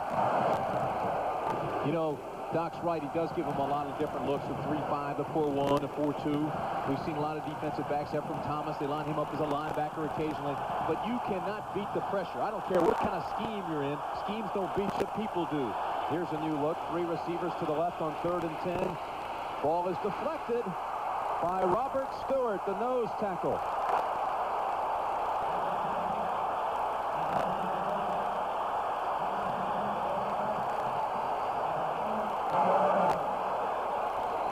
The heck is the nose tackle doing back here in coverage? Watch this. Big number 34 drops off in pass coverage. Robert Stewart, strongest guy in the history of Alabama, bench presses the world. And then some. Richie Nell's punt to the 17, a fair catch made by Anderson. Alabama with the advantage on 2 Philip Doyle field goals. Still have almost the entire 4th quarter to play. The 91st Army-Navy game.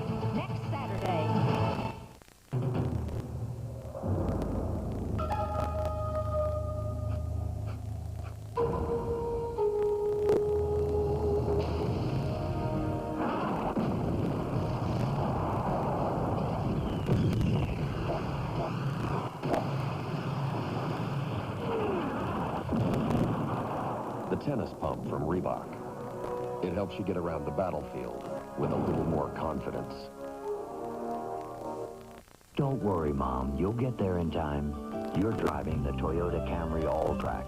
It's got all-wheel drive to pull you through. It's got an anti-lock brake system for additional stopping control. The Toyota Camry. You've got the perfect car. And the most trouble-free in its class. 3 years in a row. So don't worry. Be happy you've got a Camry. I'm happy. What you do for me, Toyota.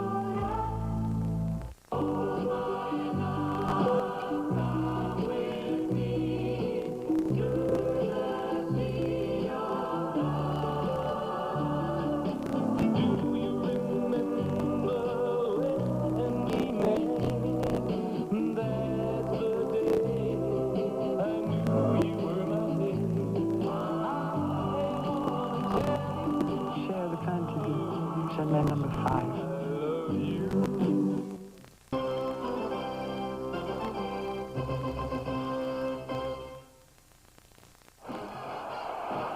Alabama with the football, 1st and 10 from its own 18, leading 13-7.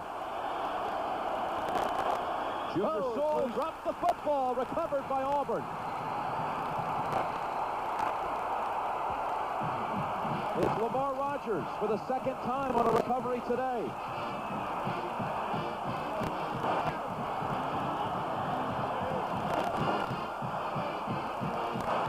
As soon as he came into the ball game earlier this half, I told you that Gene Stallings worries about him fumbling. He's got that history. Occasionally, he's going to put it on the ground. Major turnover here. If Auburn scores, they can take the lead. That's 2 turnovers for Alabama in this ball game.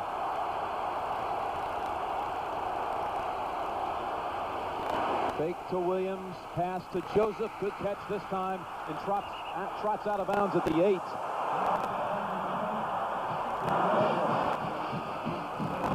James Joseph.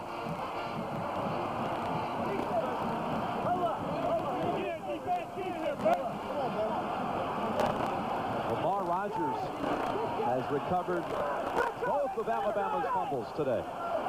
Well, you mentioned Joseph. You know, he's the leading carrier for this ball club. He also now has 5 receptions, 68 yards. 2nd and 2 after an 8-yard gain on that one. Inside they go with Richardson, and he is stuffed. McMillan and Hammond.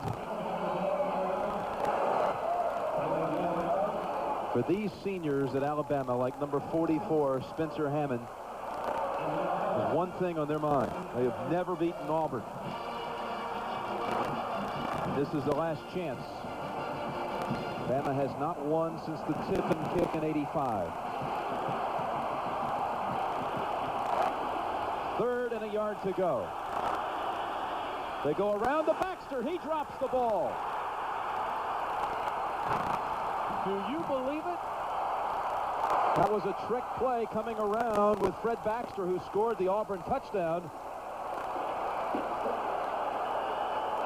And a fierce free-for-all on the bottom of this pile, I assure you. Doesn't matter who recovers it. It's who ends up with it by the time that referee gets down to the bottom. And he taps the shoulder of Alabama. The Tide has the ball back. Turnover number 4 for Auburn.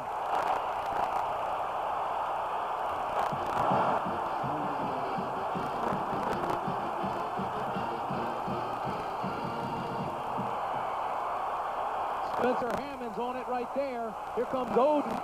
Ball's still squirming around at the bottom. It's hard to tell who ended up with it. Again, Baxter just took his eyes off of it. You could see him look up and look for the contain man, the force man on the outside, Spencer Hammond.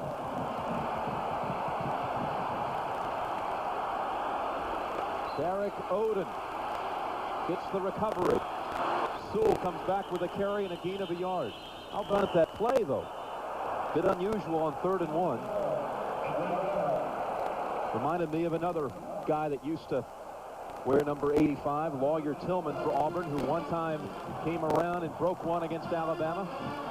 A similar play. Outstanding play. One of the all-time great names in the SEC. The play is not that much of a surprise. Well, it is a surprise, but not that much of a gamble when you're down that close. You know you can always come back on 4th down and try to get the yard. if you don't get it, try to surprise him. But that's Baxter. We saw him drop a pass earlier. Now he just dropped that by taking his eyes off of it. 2nd and 9. Hollingsworth on target to Russell. First down, Alabama at the 25. A gain of 12.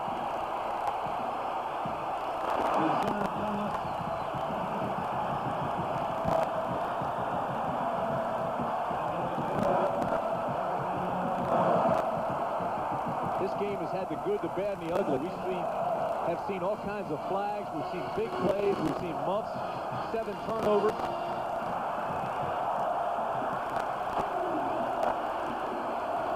First down, Sewell the carry. And goes on top of the pile for a gain of about 3. Give Gene Stallings a lot of credit for coming back with Sewell. He told us yesterday, he says, I love this kid. He's a great talent. I do worry about him fumbling. He fumbles the ball, puts him right back in, and the next 2 carries are his. 12 minutes to go in this contest. Alabama leads it by 6, 13-7. Facing 2nd and 7. Hollingsworth back to Russell. Makes a move to try to get a cut, and he went back to the first down yardage. And they have to measure. Nope, we'll go ahead. Say first down, Alabama. Lamont Russell's 3rd reception of the game. Goes out a little bit shaken up. We told you he's a tight end, moved out to the wide receivers position by necessity. Works better against linebackers than corners, so they brought him into the hook area that time behind the linebackers, and that's where he made the catch. He's replaced at the bottom of your screen by Dabo Sweeney. Kevin Turner, the starting fullback. Straight ahead for about 4. Herrick and Cunningham on the tackle. I love the name Dabo Sweeney. I was talking to him before the game. I said, how'd you get the name Dabo? He says, well, my name's William. I've got an older brother named Tripp. He's about 14 months older than I am. When we were little kids, we'd get in trouble. My mother'd come in, and he'd always point at me and say, Dabo did it. Dabo did it. The name stuck. Now he's Dabo.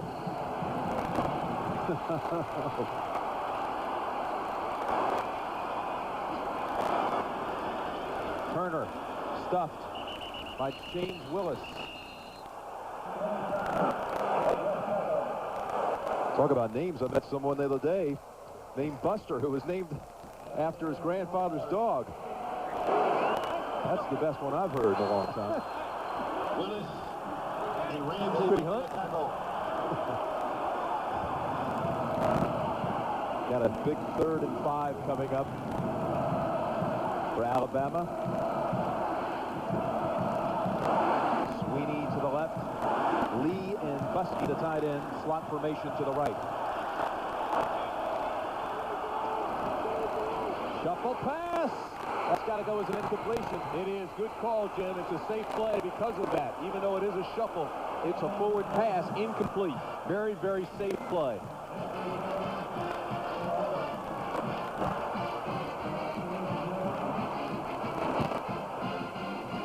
Well, I don't know why Hollingsworth would even attempt that one.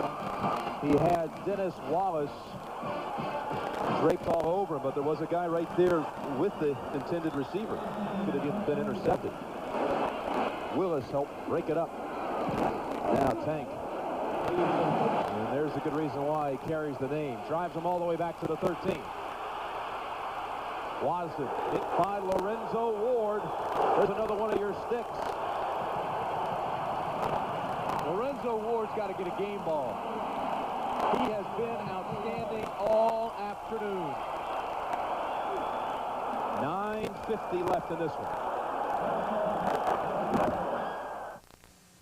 Quote.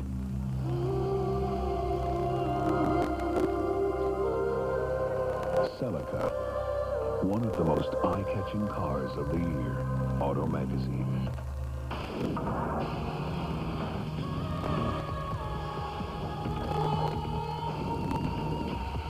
The performance is stunning. Sports Car International. Unquote. The 1991 Toyota Celica. Enough said. There is a better battle.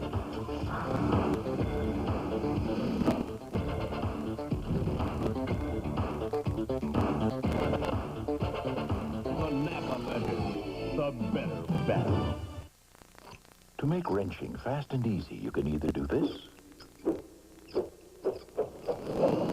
get this, the Skill Wrench Cordless Power Wrench. It's revolutionary.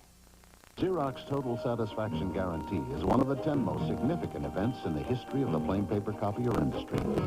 Significantly better than that of any of its competitors. The Xerox Total Satisfaction Guarantee. When you put together better products and services, you can put together a better guarantee. A consumer's dream. Putting it together.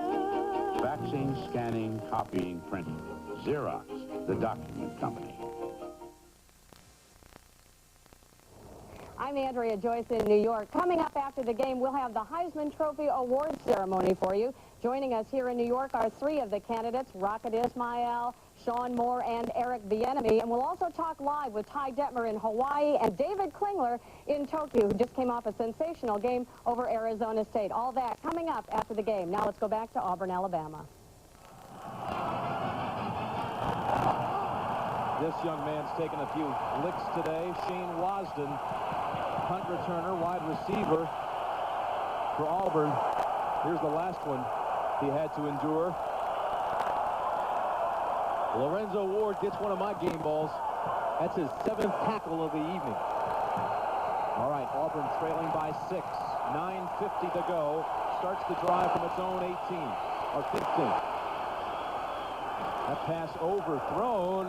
Hold on a minute. There's a man on the sideline. I didn't even see him. Greg Taylor with the reception.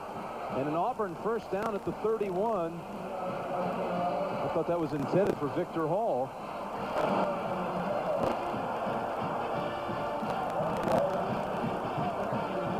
I got blocked out by the coaches here on the sideline. I missed it. Taylor's made more catches than anyone at Auburn since 1971. Terry Beasley. Hammond coming in on him. And a flag falls on the sack. We're going to call Chris Gray for holding. That's the 4th sack for Alabama.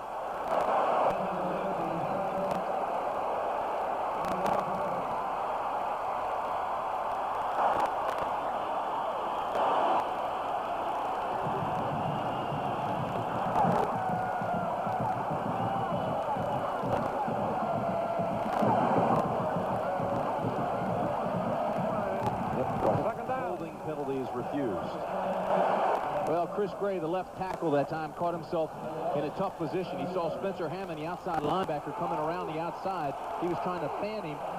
Hammond got by him, so he just grabbed him.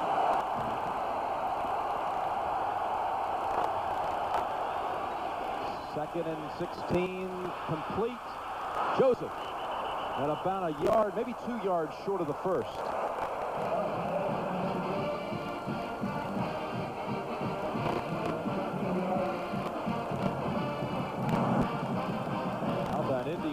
Today.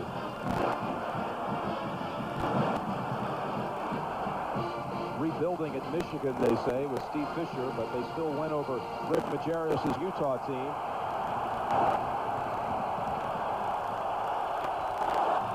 Third and 2 to go. Stacey Danley breaks the first tackle and is very close to the first. I believe he's maybe less than a yard shy. Be close. It'll depend on the mark. Spencer Hammond came up and made a hit that was definitely short of the first down, but he broke that tackle and got up close to the marker. Matter of fact, it's so close you're going to bring the chains out. We'll bring them all the way across.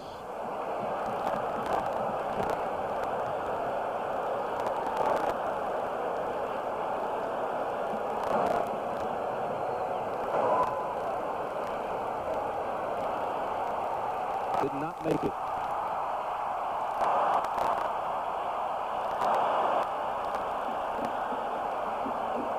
Fourth down, Tim, with 8:16 to go. What do you think? I know what I'd do. I'd punt it, but I'm not coaching.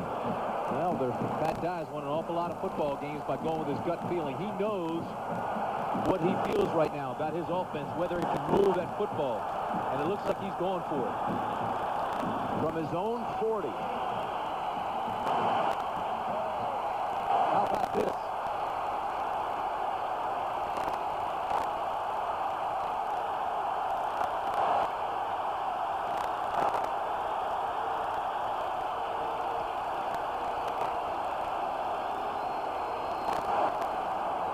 draw him off.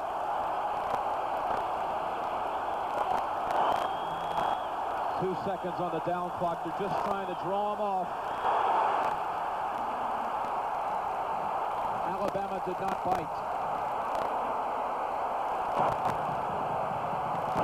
There were some fast-twitch muscle fibers on that line of scrimmage. A couple of guys were starting to jump, get a little itchy, but they held tight.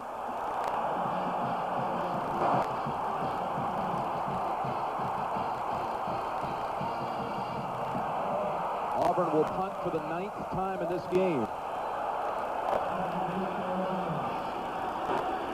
Senior from Satsuma, Alabama, Richie Nell.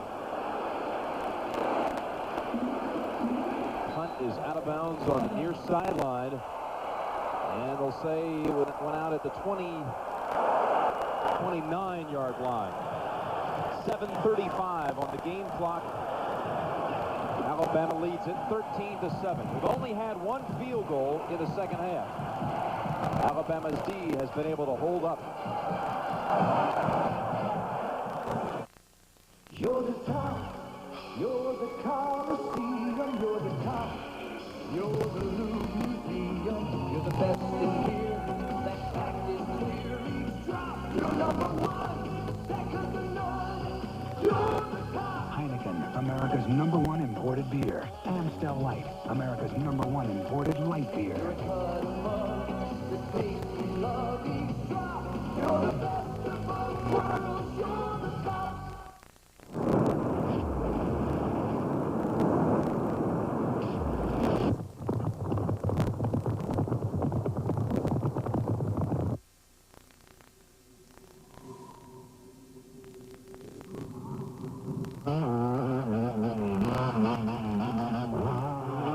Cross-training, Toyota style. Now, hit the shower. I love what you do for me, Toyota. Make the Hey, who's this? Season's eatings from Kentucky Fried Chicken. I love this guy. How did you know we wanted a holiday meal? He's got a list. Now get a holiday bucket of chicken, a party-sized bucket of hot wings, or a holiday meal, each for just $9.99. So, really, what do we owe you? The Eagles, they knocked New York off their undefeated perch. Now they're shuffling off to shut down Jim Kelly and the Bills. The Brawling Buffaloes Sunday. 1/2 of 1 quarter remaining at Legion Field. And Alabama with the lead and the football, 13-7. Coming out firing. Lamont Russell out in front. And he's overthrown. He had a step or two on Eric Ramsey. There's a flag, a personal foul is the indication against Auburn.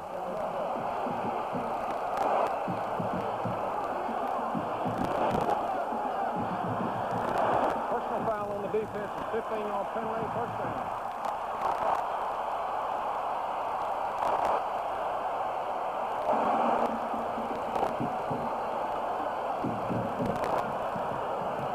Dabo Swinney comes back into the ball game. Now he goes back out. He just brought the play in, and he goes right back out again.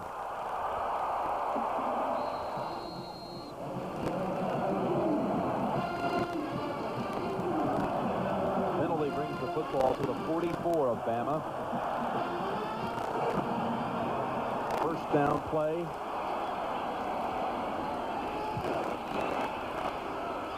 Lamont Russell, no gain at all on the completion. Alabama throwing on the first 2 plays of this possession with 7:15 left and a 6-point lead.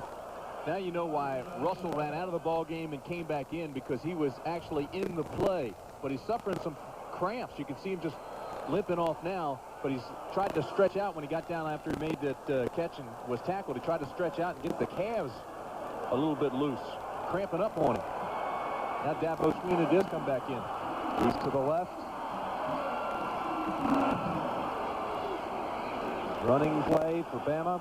And Junior Sewell will set up a 3rd and about 7 to go. You're looking at Stacey Harrison, the Alabama strong safety. World War III. Got that cut in his head on Wednesday. Came back into the dorm and unveiled it for all the football players in Paul Brown Hall. They said it was like throwing meat to a pack of wild, starving dogs. They all went crazy, started yelling, Auburn, Auburn. They wanted to play right then. 3rd down, 6 to go. Flicks it to Turner. And the tackle is very close to the first down. Tackled by Corey Barlow.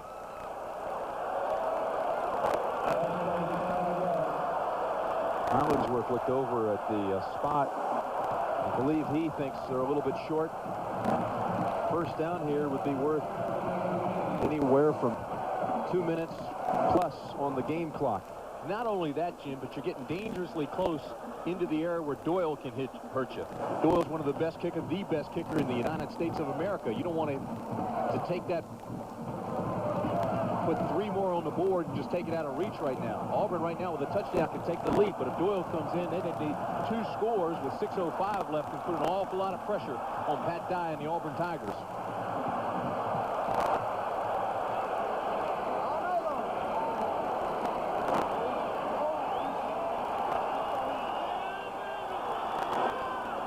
Doyle's holder.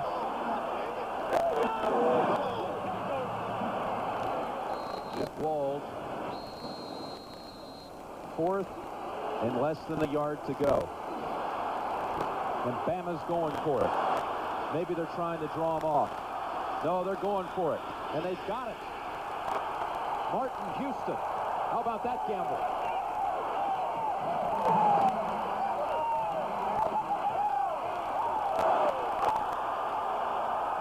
And they knew where it was going. They brought in Richard Shea, another nose tackle.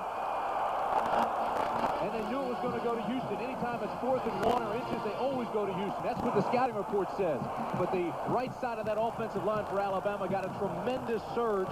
And once he bounced off one blocker, he bounced to the right and got enough for the first. Watch this. There's the little move to the right. He's got it right there. First down, Alabama. Junior Sewell. Clock running with 5:25 left in San Diego State. They give him credit. Into the 3rd, staying with Miami. I think Dan McGuire's been a little overlooked this year, the Aztec quarterback. I think he'll probably be the first player taken in the NFL draft. 19 touchdowns, 6 interceptions on the year. A terrific ratio. 2nd and 7. Burning the clock with a 6-point lead. 4:50 remaining. Junior Sewell. Inside of the 30. First down, Alabama.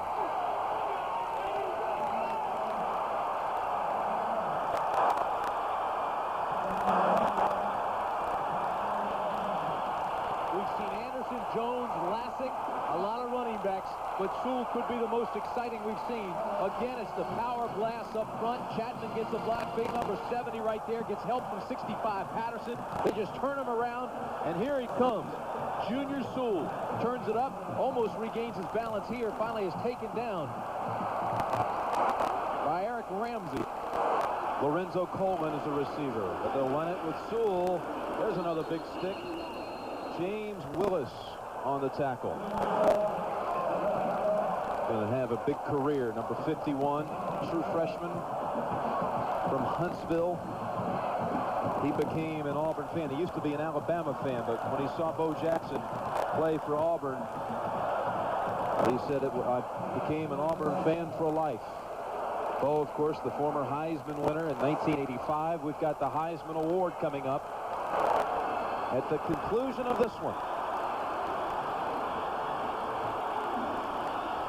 2nd down and 9, and Houston, he's the guy who picked up the first down on the 4th down carry. Hey, just look at Houston's body when he walks back to the huddle. This guy's 5'11", 232 pounds, got a low center of gravity. Don't get no better than this, baby. Don't get no better. Don't get no better.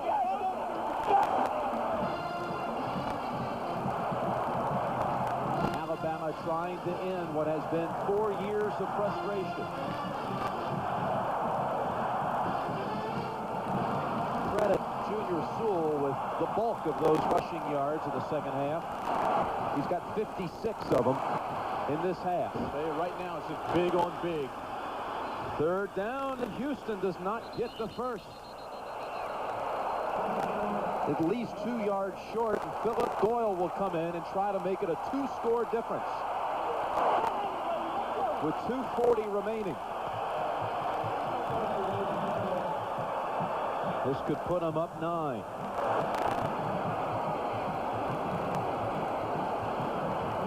Would give him the SEC record for most field goals in a career. More importantly, would put him up 2 scores. It's a 40-yard attempt. Never a doubt.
Only one Alabama coach has beaten Auburn in his first attempt.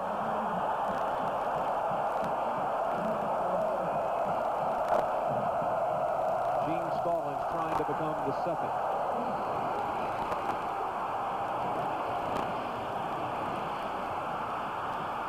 Reed McMillan runs it out to the 34-yard line. Harold Drew in 1948 beat Auburn in his first attempt. DeBear didn't. Nor did Ray Perkins and Bill Curry. 2 minutes, 7 seconds to go. Auburn trailing by 9 with 2 timeouts.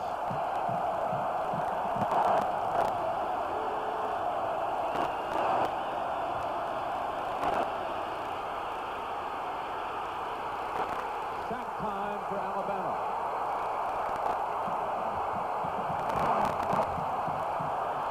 Jeremy Nunley. Some heat also by Eric Curry.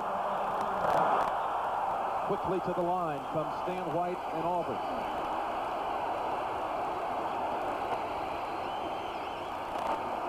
Incomplete, nearly intercepted. McMillan made a diving attempt for it. One thing about the situation right now, Jim, with the clock at 1:37 and down 2 scores, there's no question what Auburn has to do. They've got to put it in the air. So those big guys up front, Thornton, Stewart, Curry, Hammond, and Webb, they're just laying their ears back.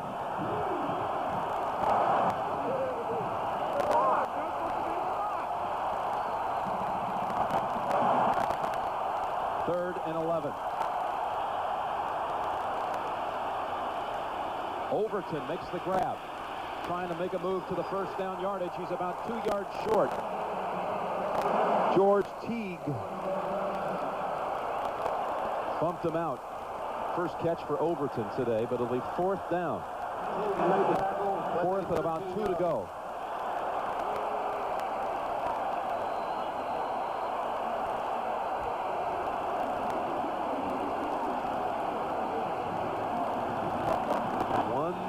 Left in the game.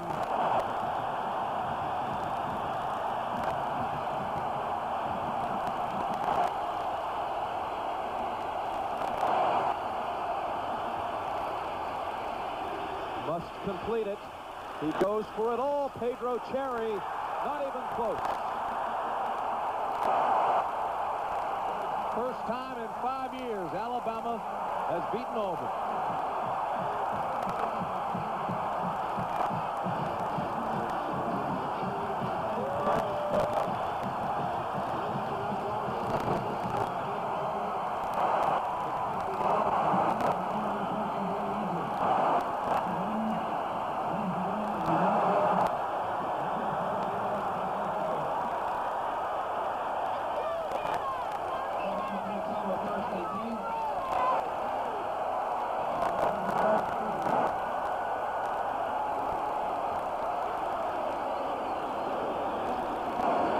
Houston. Auburn can only stop it twice. Probably will not see the football again.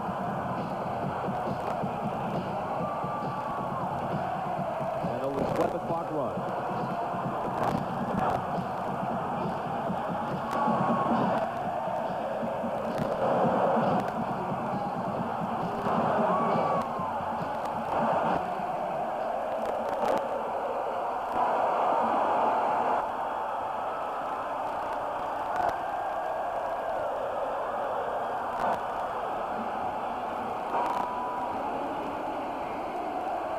Houston again runs into Willis. Now Auburn uses one of its 2 remaining timeouts.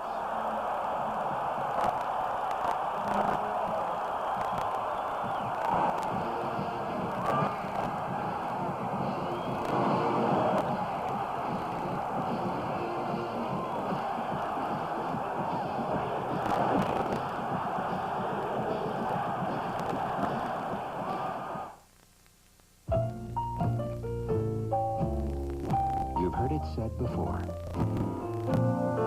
It's not...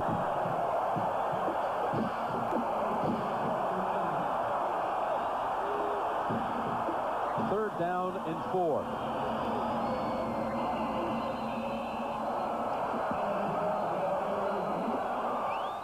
Auburn uses its last timeout.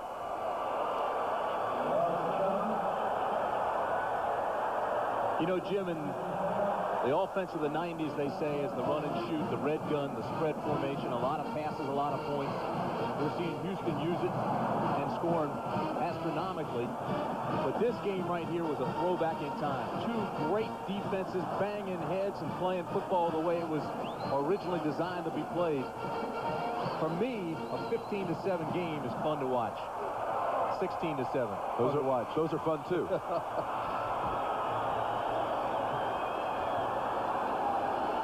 This will send Alabama to the Fiesta Bowl and Auburn to the Peach.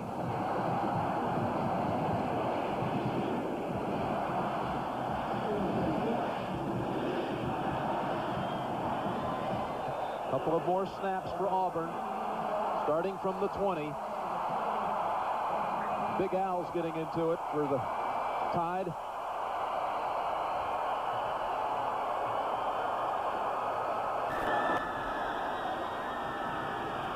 Curry coming in.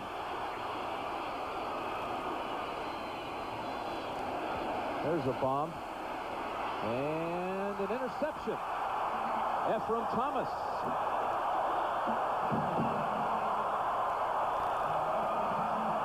Fifth turnover for Auburn. 4 seconds still on the clock. Will momentarily stop the celebration for one more snap. And former Heisman winner Pat Sullivan tries to console his freshman quarterback, who will have more opportunities.